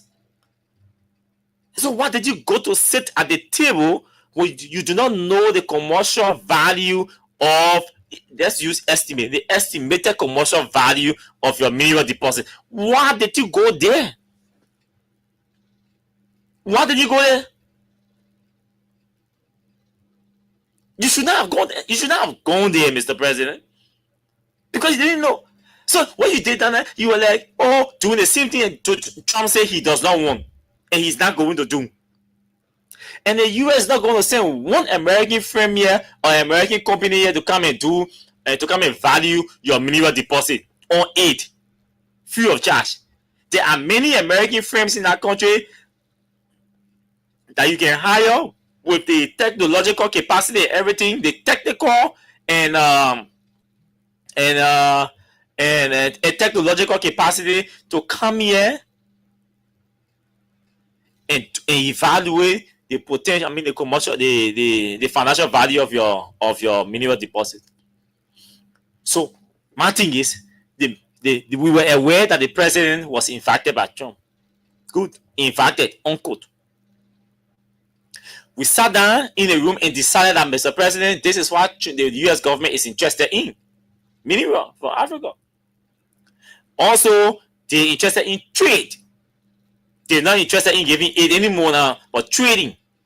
So we have to identify our potential and go to them and sell our potential to them, that they will come here for us to trade. I gave you my mineral, you gave me one. So you bring your industries here, or your investment here, or your whatsoever here. Come here and invest your millions here. We go, we sign a concession agreement. You come here and mine our own. The B Martin is doing. You give us 30% on profit, or 30% on non-profit, but on royalties. Because there's a difference between profit and royalty. Because most of them will tell you, say, we not make profit here, they declare, and we allow them to self-declare. So no profit tomorrow, no profit, no profit. So we say no. We give us 30% or 40% on royalties. Meaning, when you come here, when you mine oil, you will build first in the concession, you will build a refinery here. So you mine the oil, you will wash it, you will wash everything here. You see the real gold, put it down on the scale. Scale everything, we value it. We know the quantity and the quality, and the quantity and the value. Then you ship it. When you sell it, already know that 1 million ounces of gold, you ship it already. So we know, we sit down calculate 1 million ounces of gold at the rate of $1 per ounce. So you calculate it, you already sitting down, NRA already sitting down waiting. They know how much millions coming to Liberia in or 30% or 35% or 40%. So on royalty. So These are helpful conversation, a business conversation, technical ones too, that our team in the US or Mr. Braga should have presented to the US president. In 5 minutes, Mr. Braga could have summarized that. Because most of the things he said were just unrelated. Mr. Trump was not interested in talking about July 26th celebration, how you attended it at the embassy. He was not interested. He wanted to know, what is your potential? What do you have on paper as a fact? What is the data to back? What is the available data that you brought from your country, categorizing your mineral potential? And let's see what can we go in. Fortunately for Mr. Braga, should I say fortunately or unfortunately? No, unfortunately. Unfortunately for Mr. Braga, the only data that the whole country is reliant on to market our mineral potentials comes from the Chinese. Hey, you're not beating on Braga too much. Oh. The UP government plays smart. The only place they spoil is that when Mr. Braga returned to the country, he should have said something else, or he should have either avoided the question, which would have been called less evil than what he has caused himself by lying. Our president is not supposed to lie. Our president is not supposed to contradict himself. The guys play smart. The double standard thing they own. It is nowhere possible in the world that Braga would have gone to America to tell Trump, to sit even Trump and tell him, say, we have our mineral potential, this in gold, this in diamond, this in sulfur, this in copper, this in this, and this survey. And this survey was done by the Chinese. It was a comprehensive survey, was done by the Chinese, and we have the no. Braga could not have done that. Because he could not have done that, that's why he went and said, oh, they say, Mr. President, just go and say, generally, we have potential, and this and that, or mineral reserve, this. If you think we're lying, go check. So that's basically what Mr. Braga was saying. If you think you're lying, go check. But we'll beg you, please go there, you go see. Please go help us to check. Please go there and help us to check. That 8, you are asking for assistance again. I don't know whether Mr. Braga did not understand 8. Maybe he saw ARD and he said no, assistance. Assistant at AS. So he said no. Maybe he didn't understand it. Probably. Because Mr. Braga, 8 is the same as assistance. Trump is saying no more aid, meaning that no more assistance to Africa or other countries, to anybody. We come here to do business with trade. You will tell me what you get, and I tell you what I want. You tell me what you have. You give it to me, I give you. We will trade. So maybe I don't understand, understand the concept of trade. Then he goes there to beg, to ask for aid. Sitting on a table that is discouraging aid, and you are seeking aid or assistance from the same U.S. government, for the same U.S. president, on the same table that is discouraging aid to Africa or other countries. The message, I want us to trade. You go to the table where someone is telling you, hey, I'm interested in trade. I am interested in trade. I'm interested in trade. I'm interested in trade. I'm interested in trade. You go to that table to market your potential, and you start to ask for aid. You start to beg for assistance. I'm like, people are sitting on the table like, what's wrong with this man? What's wrong with this old man? The essence, the only reason why we're here, because we are interested in trade. If we're not interested in trade, we will not have come here to sit with Mr. Trump, because Mr. Trump policy is clear: transitioning from aid to trade. If I need anything from him, it means I should not be on the table. Or if I need anything from him, it means I should go there to offer him something. Simple. If you need anything from me, offer me something. You need Trump to come here and aid you in carrying on a survey to establish the commercial value of your mineral. What did you take to Trump? What did you offer him? Mr. Braga, that's trade. That's trading. You have to offer somebody. Okay, man, we not get problem to go down there. Oh. So how do we go to Liberia to carry on survey? Do we do it free? Do we gather our geologists? All our scientific machines we have here, all our sophistication, do we put them together, ship them to Liberia free of charge on US taxpayers' money?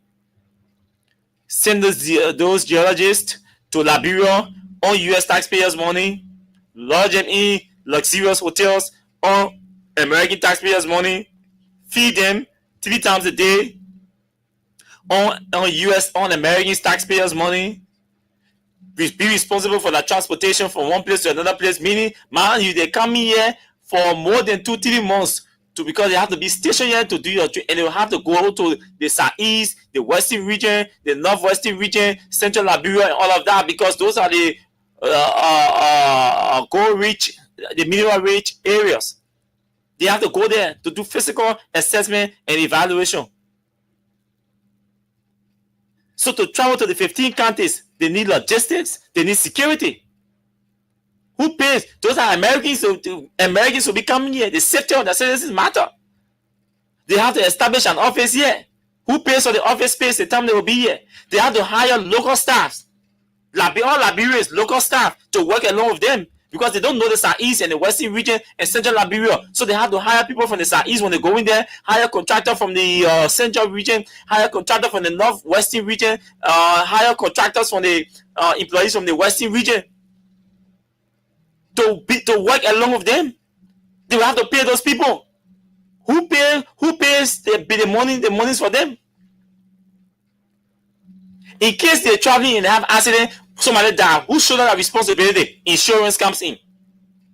Because they will not come here to go to the 15 countries to do survey without insurance, when they know our country is full of butches. So you see how expensive, just by my less than 2 minute reflection. You see how it looks or appears expensive to come here and do a survey? Who pays for the survey? The Americans, right? What do you give in return? Because you didn't offer anything at the table. You say, please come and do survey for us. But that table was not intended to ask for assistance without offering anything. And Mr. Braga was not offering our mineral resources to America in exchange for them to come here and do a survey to establish the commercial values of our minerals. No. He was not doing that. He was saying, right now we get mineral, but we don't know the quantity of our mineral, meaning how much it is, and we don't know the value, the cost. So you please go there first. You can help us to do the value, to do a survey that will tell the quantity and the value. Then we say, now we'll start talking. No, America said, no, we're not giving it. That was not the essence of that discussion. So you sit on a table in a gathering that is supposed to be discussing trade, and you still start begging. Then you start begging.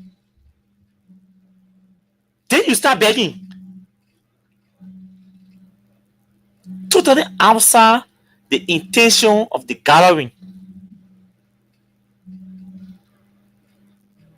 Stay and see our meaning. Justifying because what? What reason? They are unity partisans. So in the context of party politics, justify, defend everything and anything that comes out of, even that trash mess. Just defend it. Then he leaves America and comes to the airport and lied to a journalist that he did not say the survey that the Chinese did was comprehensive. Today, the entire government is aware and has established and has seen videos, the 2 different videos. Good about it is that Mr. Braga made a statement at the legislature. Nobody has mustered the moral rectitude to come and apologize for the lie President Braga told or the misinformation. Nobody. The fast checkers, they are all silent. They are all silent. That nothing has happened. Integrity. That nothing has happened. A president lies publicly to his citizens. And nobody has said anything. When Darius did not lie and comes to the public and apologize, for Darius and Baka, are two representations, right? So is there the people who call rogue and the people who call thieves. I mean criminals. We call them criminals, yeah? Okay, one are rogue. Yeah, theft of property, the people we call them are criminals. They commit a crime. Yeah, they don't have the ordinary men representing the rogue, the TV rogue. The one who can be with stick. But representing the criminals, the one say he commit crime. The other one say he steal. The one say he commit crime. Criminal conspiracy, theft of property. They want that role is steal. So they're representing the thief. But representing the one, the criminal. The people be warned. Then they set principles, laws, everything to guard that criminal. To guard him in dignity. To prosecute him in dignity. The other one they say, yeah, take stick, you're beating. So we take stick and beat on Delon. When Delon lie and comes back and admit that he lied and apologize for lying. We beat on him. When Joe Baga lie, we celebrate him and elevate him and prepare a golden dinner for him. And we come, that time that the council of church is supposed to be offering prayer for President Braga. Because the Bible says, thou shalt not lie. Thou shalt not bear false witness against your neighbor. President Braga is a deacon in the Baptist church. The Bible says, thou shalt not lie. Thou shalt not lie. And if we say we're Christian and subscribe to the 10 Commandments, then Mr. Braga should be offering an apology. Now, the Bible also says that when you commit sin, they say God is faithful and just to forgive you. But it comes with a process. The first process is internal cleansing. It includes admittance.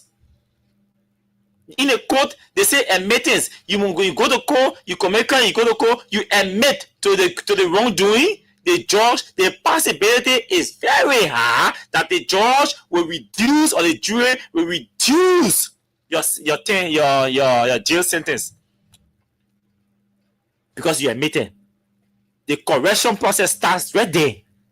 They may feel regretting. The parliament also said he will not do it again. They come to the court and admit that he did it, that the correction process starts there with him. Because he started correcting himself to go to the court.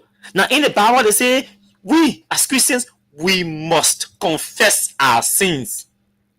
That's the first thing. When you sin, they say them can't be about it, be you. They say, oh, you're sorry that I did it. No. The Bible says internal cleansing requires confession, self-confession. So you must sit down and confess your sin. In the Methodist church, don't tell it's time for altar call. They say everybody, they finish doing all the deaconess, they finish doing all the different things, sing the hymn of preparation and everything. Altar call. Nobody can force you to go to the altar. The preacher man will be there, maybe recounting or doing reflection and all of that. Of our daily activities that would normally something in the week. If you know you're here, you are a saint, sit down your seat. If you do not want to come to the altar, you can stand where you seated. You can stand and confess your sin.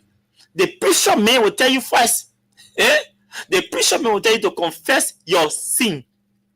Because God nowhere in the Bible, God say, God nowhere in the Bible where God say, you go to the man, go to the man sin and carry. No.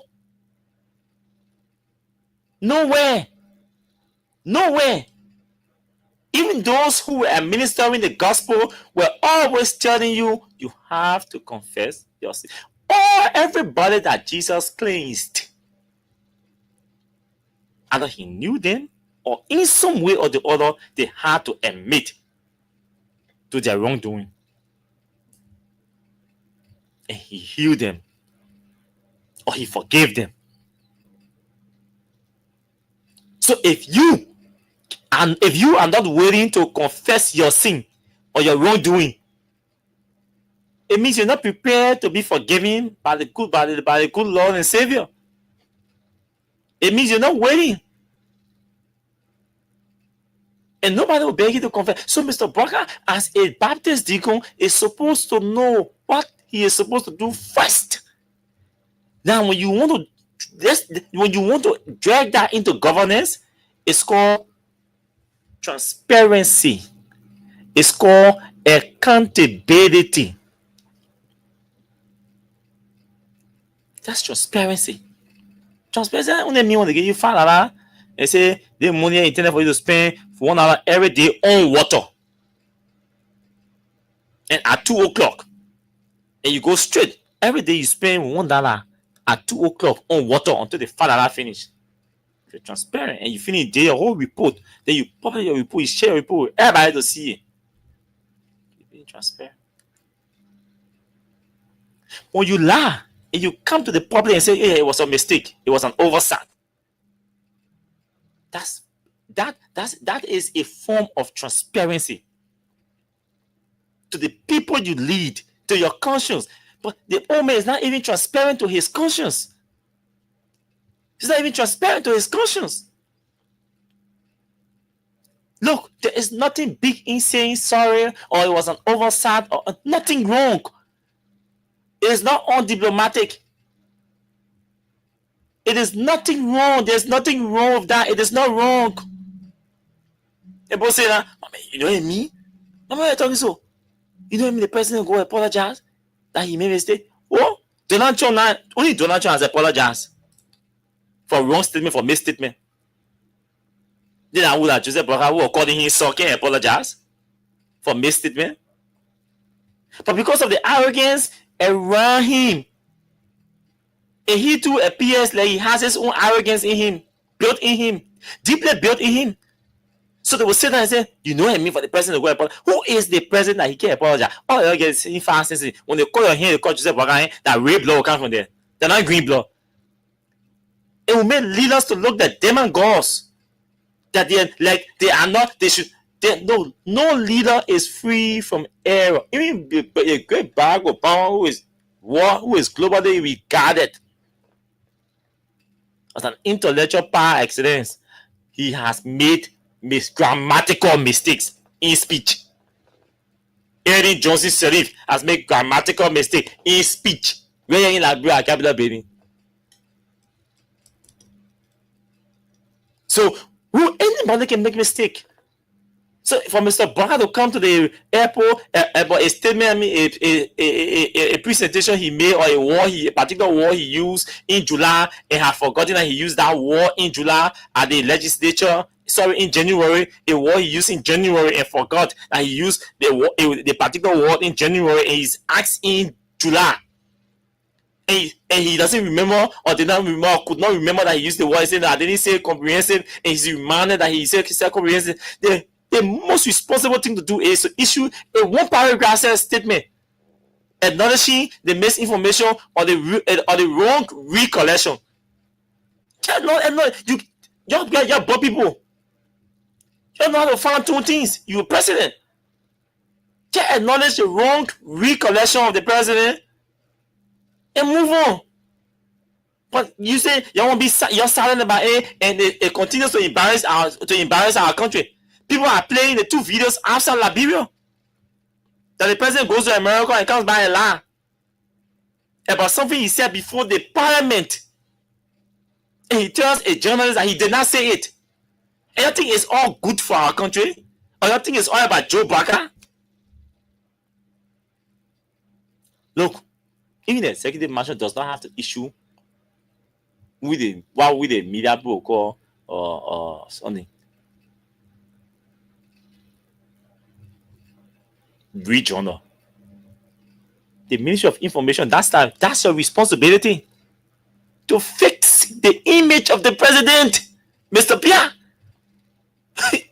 You get hard from your responsibility. Your responsibility as the Ministry of Information is to fix the image of your government. If the president made a particular statement that is ruining the reputation and integrity of our country, the Ministry of Information is supposed to say something about it. You can't be quiet. When it comes to the president as an individual, his personal image and reputation, that's why he has a presidential press secretary that is supposed to do something about it. Because it boils on the reputation and the integrity of the president. The president lie. It's clear. It's established. It's a fact. It's documented that he lie. You can't be silent. You can't be silent. Because to be silent, we say we will continue to remind you that on this day and at this time, the president lied. Yeah, sorry. I told you I'll go pay some of them money. I didn't forget you. Let me refresh and pay and give somebody $4,000. Quick. Before my time, I'll have to plead with the management to pay this person that money. Sorry, yeah, because I have 8 minutes to go. I have to take calls. I think I have to. So I'll conclude on this note. I'll conclude here, but I think it's appalling. On a serious note, it's appalling. It's appalling, and so they have to. They will say something. They have to do it. You can't escape it. You have to do it. And you have to do it. So the president didn't do well, and the people around him who are supposed to manage his image and the reputation of our country, they too are even pressing chakla. They are adding insult to injury. Baka is not bigger than our seal. Baka is not bigger than our flag. Baka is not bigger than our country. Baka is not bigger than the reputation of our country. He is a minute portion when it comes to the seal and the flag and the integrity and the morality and the reputation of our country. Baka is insignificant because of him being the president. His image, his reputation should never at any time be seen bigger than our seal and our flag.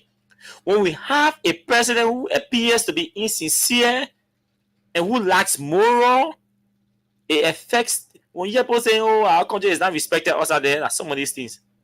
You see the flag, the seal, the president. Oh, the president who go last, he not say, who go tell something he forget, or who lie to the people say he didn't use the word comprehensive, and he's yet to come out to clarify or admit to using the word. Then you see Liberia flag, Liberia's image. So when people say to you that the image of our country outside there is experiencing its worst movement amongst the Committee of Nations, these are some of the reasons. You sit on the table, the people say no begging on the table. The table here for us, for you to give me something, I give you something. It's for all to trade, for all to share, exchange. They're on the same table where they say the table you're coming on, no baking here. The first, I want the president sit down there, he start baking. And somebody say, the Joseph Braga is doing well for our country's image internationally. Because some of you don't have critical thoughts. Nothing in you working critically. Nothing inside your brain and functioning critically. So you can just hear and see anything and just accept it. You supposed to sit down. Some of you want to go school. Sit down. I will tell you, don't mind these intellectuals around Joe Burger who are in government as heads of anything, deputies. Most of them, they're intellectuals, so they intellectualize everything. Some of them are extremely smart. They can think critically, analyze critically. They know them. They know Mr. Burger's mistakes. They know his excesses. They will not tell you. What they will tell you is they will intellectualize that to convince you into believing in them. What we will tell you here is we will tell you that, hey, do not listen to them. Listen to us. Mr. Burger. We'll tell you Mr. Burger lie. He made mistake. He erred. He must apologize. He must acknowledge his wrongdoing or his mistakes. And we'll tell you that he's not bigger than our country's seal, than our country's flag. That Lone Star, he's not bigger than it. We implore him to always hold high the image, reputation, and esteem of those trademarks that project our country image outside there. If Mr. Burger comes in to flaunt around of our country's image, we are supposed to wear the moral rectitude and stand on the moral high ground and say, Mr. Burger, you made a mistake, and you made a mistake, and you must do the needful. What is the needful? Acknowledge your wrongdoing and apologize to the country. We move on. So let's go to the telephone lines and pick calls. Yes, let's take a few calls and then we'll go home.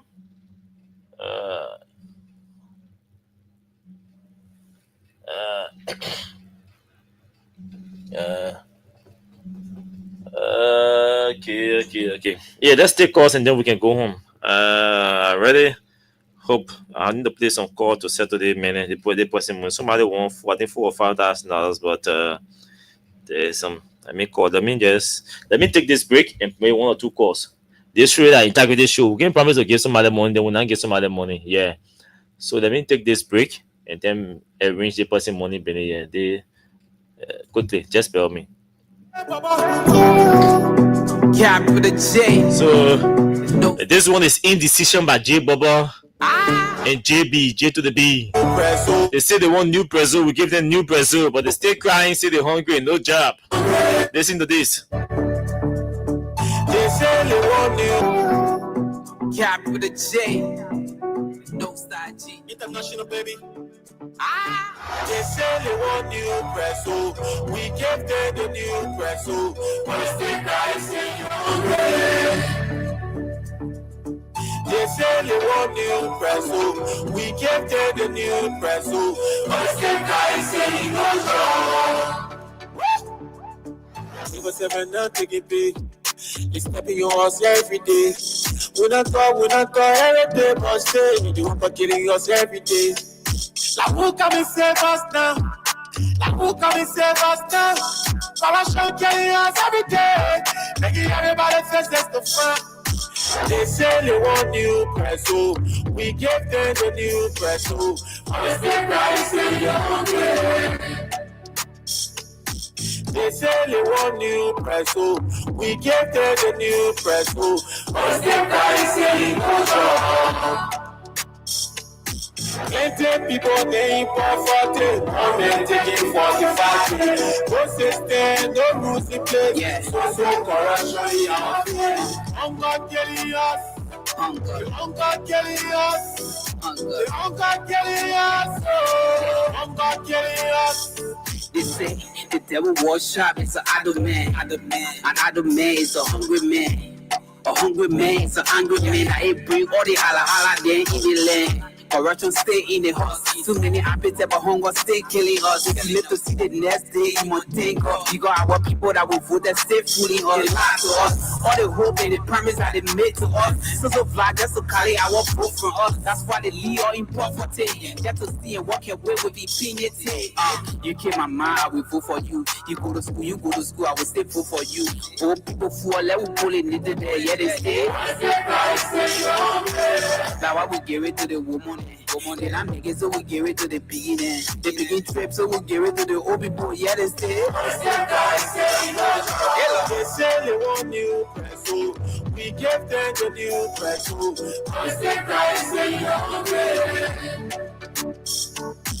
they say they want new press, so we give them the new press. So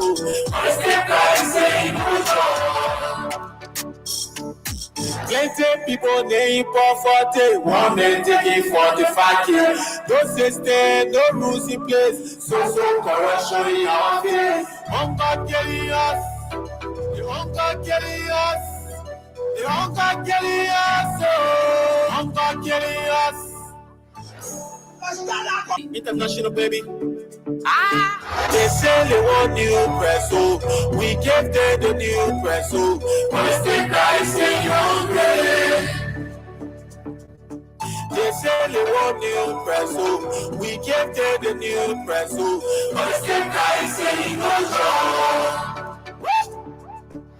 7 not taking pay. It's stepping your horse every day. We not talk every day, but say you want to killing us every day. Like who can we save us now? Like who can we save us now?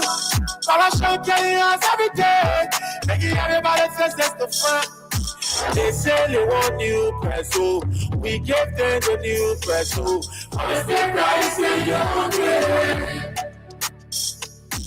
They say they want new press, so we gave them the new press, so. Okay. So yes, we have to get that person morning tonight. I told you. So hello, good evening to you. Let's hear you. Please go ahead. This is the voice of Samurai that was there from point 2 to be as that was in Zimbabwe. Point 4, go ahead, Sabu. Yeah, what is the people for you? The president told us that he was 10,000 students at Koroma.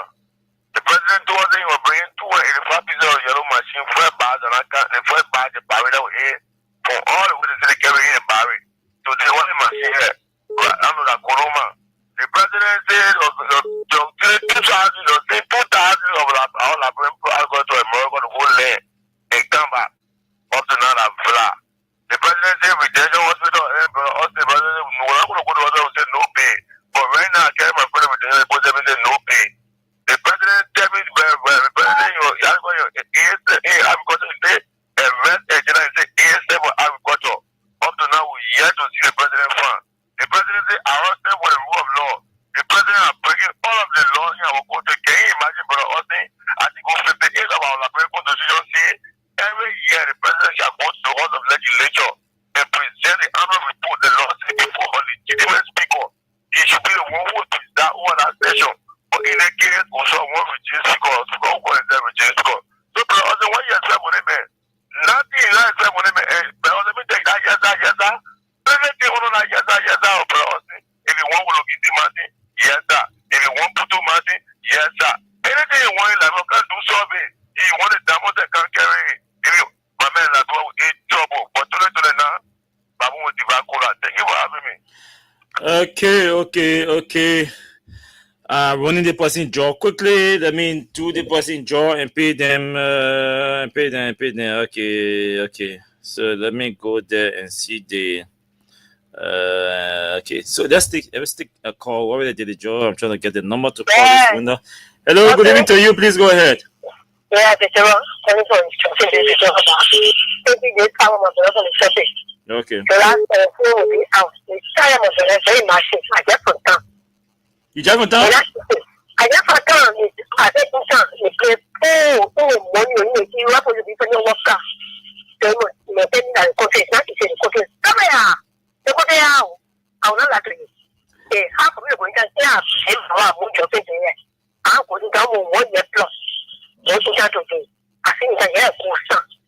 we are suffering.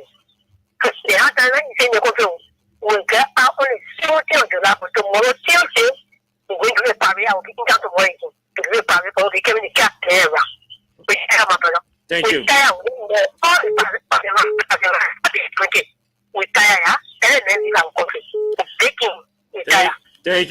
Thank you. We're taking calls on the show tonight. But I'm trying to place call to a winner. Let's see whether we can get to talk to this winner. Hello? Hello? We're trying to get a winner on. Hello? Oh, okay. Let me use the speaker. I need to talk to this person. Good evening to you. Good evening. How you doing? I'm okay. What is your name and where are we speaking to you from? This is Fred Nimlin from Honduras. Fred Nimle? Yes, sir. How you spell your Nimle? N-I-M-E-L-Y. F-R-E-D, right? Yes, sir. F-R-E-D. Did you receive the message from us? Okay, I'm talking to you from Freedom FM, and my name is Austin KAWAH, and I have you live on the radio. You play our Win Liberia cash giveaway tonight? Yes, sir. Okay, how many times did you play on the show tonight? 3 times. 3 times. Yeah. Okay, so congratulations. You won for yourself $4,000. Please, your phone is on charge. Please make sure you check the phone, confirm that the money is there before the show ends, so you can call back to confirm before the show ends. God bless you. You're always welcome. So yes, thank you. We told you that even one person said we give them $4,000 tonight. Thank God we fulfill our promise. We start doing the cash giveaway soon, also we can pay more winners on the live on the radio. Good evening to you. Yes, thank you for the second segment of the show. Hosting. My name is Hussein. I'm Hussein Kell, what I call from Jacobstown. So, first of all, people need to understand. And to speak the English, that's one, and to understand and comprehend is another one. I listen to people, not even you, Austin.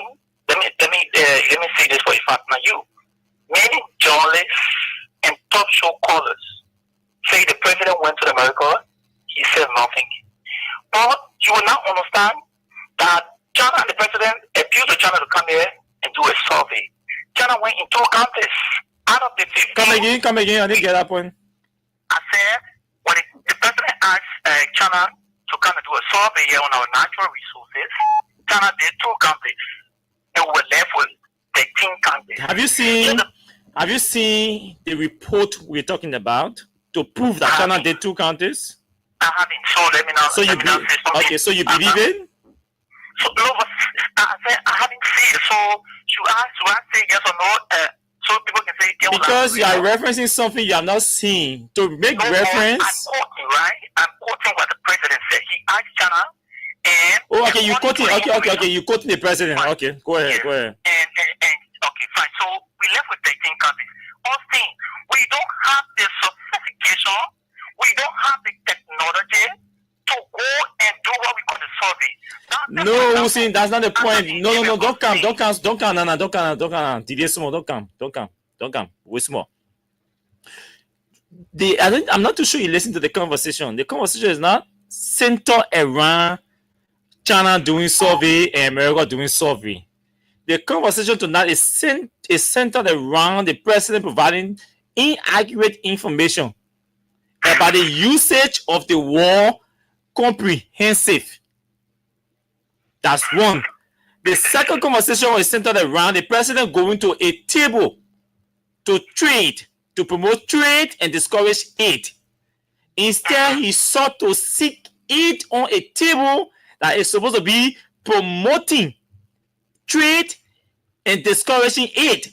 Those are the 2 major issues featured on the shows on the show tonight. Fine. So the 2 major issues, the one that has to do with when you talk about comprehensive. In fact, that argument I've already been the point around, but the man is the best English speaker in the history of Africa. The best president, according to Donald Trump. My man, Dido, I'm begging you. Don't waste my time.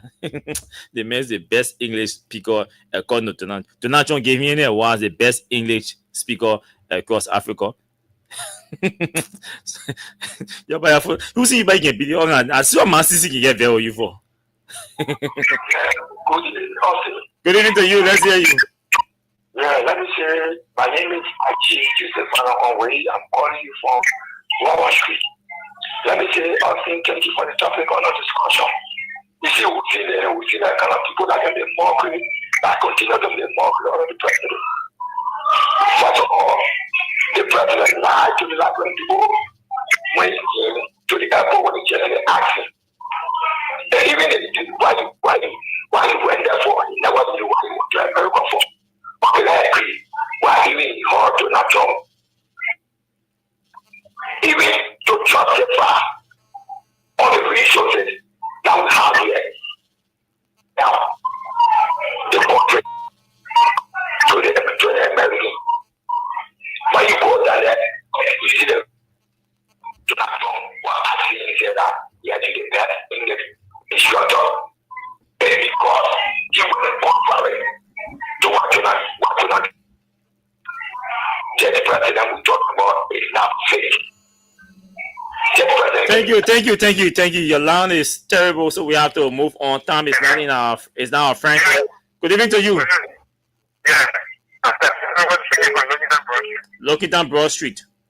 Yeah. My question to the Wilson Kim is that English teacher? Badi that mayor. That's our whole thing. I mean, I'm calling off. I'm first time calling the mayor off on the show, so you must know. Thank you for your presence on discussion tonight. We pray for you people of God to keep you in position that you educate, that you people educate us every day. Amen. And I just want to say, but I will pray that God will be on your side. That any weapon that passes against you will not prosper. Amen. Because you are the educators of this nation. You are not being for you people. And by now, this nation will have grown to a lot care. So God will continue blessing you people. Thank you. Have a good night. Amen. Thank you. You're welcome always. Last caller, second to the last caller. Go ahead. Thanks for having me to be second to the last caller on your show. I'm Eric Kuru that join you once again from Nema County, the Nipisa District 7 Bound City. Go ahead, Alex. Okay, thank you, Austin. So let me quickly say this to Uzi. I think you guys shouldn't be surprised when Uzi gets dropped in the United Public. No, man. I beg you, did man. Just go to your point. Just make your point. Who's entitled to your opinion? Just that when you providing, irrelevant information, we just let him go. Or just go to your point. Forget about who's saying. Just respect who's saying is right. All right, thank you. So to the protest, Austin, there is so many reasons that people will come up to turn up and to peaceful manner. So, like you make it clear for people to understand that the basis in which that you created the topic for, the person said to the world that the survey have been made, comprehensive report have been given. So, on a certain he coming about to say there were only two candidates that the survey was made in is a contradiction to his statement. So, all of the issue, I think, it speaks volume. And the Librarian has a sample to make it understand and look. Ellis, that Jeremy Pierre can be telling the paper to be talking that tango thing. Because in all serious though, how you the president said the survey represents the most comprehensive for the last 5 decades. How many years may 1 decade? So you know how many? So you know how many years we're talking about?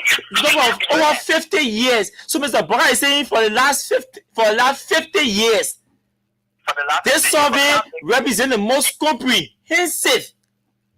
Then you come out to say only 5. You can't say only 2 counties. How will the president go to the legislature and say, "Oh, Chinese people they surveying 2 counties"? Oh, then he put in a report that it represents the most comprehensive for the last 5 decades. Can 2 counties survey represent? Be comprehensive. I'm telling you. So does he really understand what comprehensive is? Well, okay, thank you to God, man. Thank you for the relationship on this thing. Thank you. Yeah, you're welcome. I don't know what the guy's thinking. I was telling you, this is the issue Marvin Yemble were having with the guys at the Ministry of Information. It will have to be clear. The Ministry of Information has 2 experienced journalists holding positions in that place. I know River Park buying can be a mess,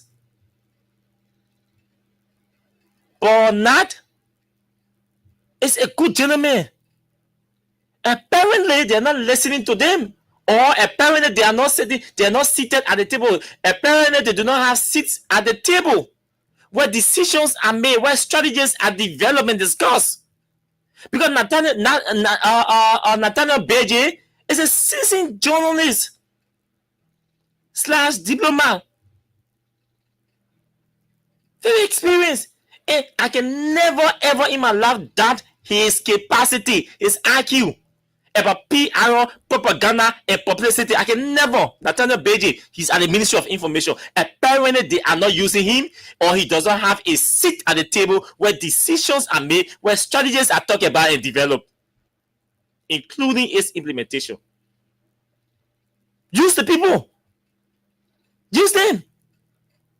I mean, advising the president, you go to the president, provide all the justification, is wrong again. He adds insult to injury. The Ministry of Information goes to talk, they press chakla. They're not helping any situation yet. When you go tell the president, they go say, the president finish using comprehensive. He comes by and say, oh, that land, and the question he asked me, that land, and I say a comprehensive. Oh, he comes by and say, we told the Chinese, we told the Americans to come in because the Chinese only did 2 counties. Can 2 counties represent comprehensive report or comprehensive survey? A survey that was done to capture our mineral potential and its value. And the Chinese only did 2 counties according to you. Then you go to the legislature, put in your annual report or your annual address that the survey that the Chinese did represent the most comprehensive for the last 5 decades. What are these guys talking about? What are they thinking? And the person is still providing something that is not making sense. He's still providing explanation that is just not making sense. And the Ministry of Information is a whole mess. It's not even helping to the president's explanations to make sense. Let's go home, man. Let's go home. Let's go home. You have to double up your game. I mean, you want us to be, to tune down. You have to double up your game because at times you get people angry. You making mistake. You created a mess. You onto your mess. You move on. Why you want to keep justifying? The president lied to the airport on microphone. He lied. He goes to Capitol Building and use the word comprehensive. He said the report done, the survey done by the Chinese represents the most comprehensive survey for the last 5 decades. 2 counties. Then he comes out and say that only 2 counties is the Chinese they surveying. What are the 2 counties? That 2 counties survey can be comprehensive. It's not comprehensive. They mean comprehensive. Bigger, man. Let's go, man. Let's go. So we gave them the new press. I think everybody is stupid in the country. You can just say anything, everybody believe it. They say, yes, thanks. Yeah, I know. I mean, I was getting angry now. I have to 12 years. I'm adjusted. So thanks to all of you for following the show tonight. Thanks to all of you who shared the show. Continue to share our show and follow us on our social media handles. I see a lot of you making mistakes. My social media, especially my Facebook page, is Austin M. KAWAH with my daughter. My daughter's picture is my profile picture. Plenty people opening Austin KAWAH pages. Some other pages are fake. So you are careful. My daughter's profile picture, I think somebody said I can do something, so I will do it. I will verify the page. Yeah, that's what I have to do. I just have to verify the page. So thanks to those of you who follow via our online radio. Thanks to all of our sponsors and congratulations to our winner. We hope tonight, tomorrow we can give more monies out tomorrow. But tonight the playing was impressive. So tomorrow probably will do more. Today we'll pay 1, tomorrow we might pay 2 or 3. The after tomorrow, just like that, the number will keep increasing. The more you play, the more winners we have on the show. Simple as that. They say they want new press, so we gave them the new press. So tomorrow we shall be back here tomorrow by God's grace. But until then, do have yourselves blessed moments in your respective areas. My name is Austin KAWAH. Bye-bye. No system, no rules in place. So corruption in our face. Hunger killing us. The hunger killing us. The hunger killing us.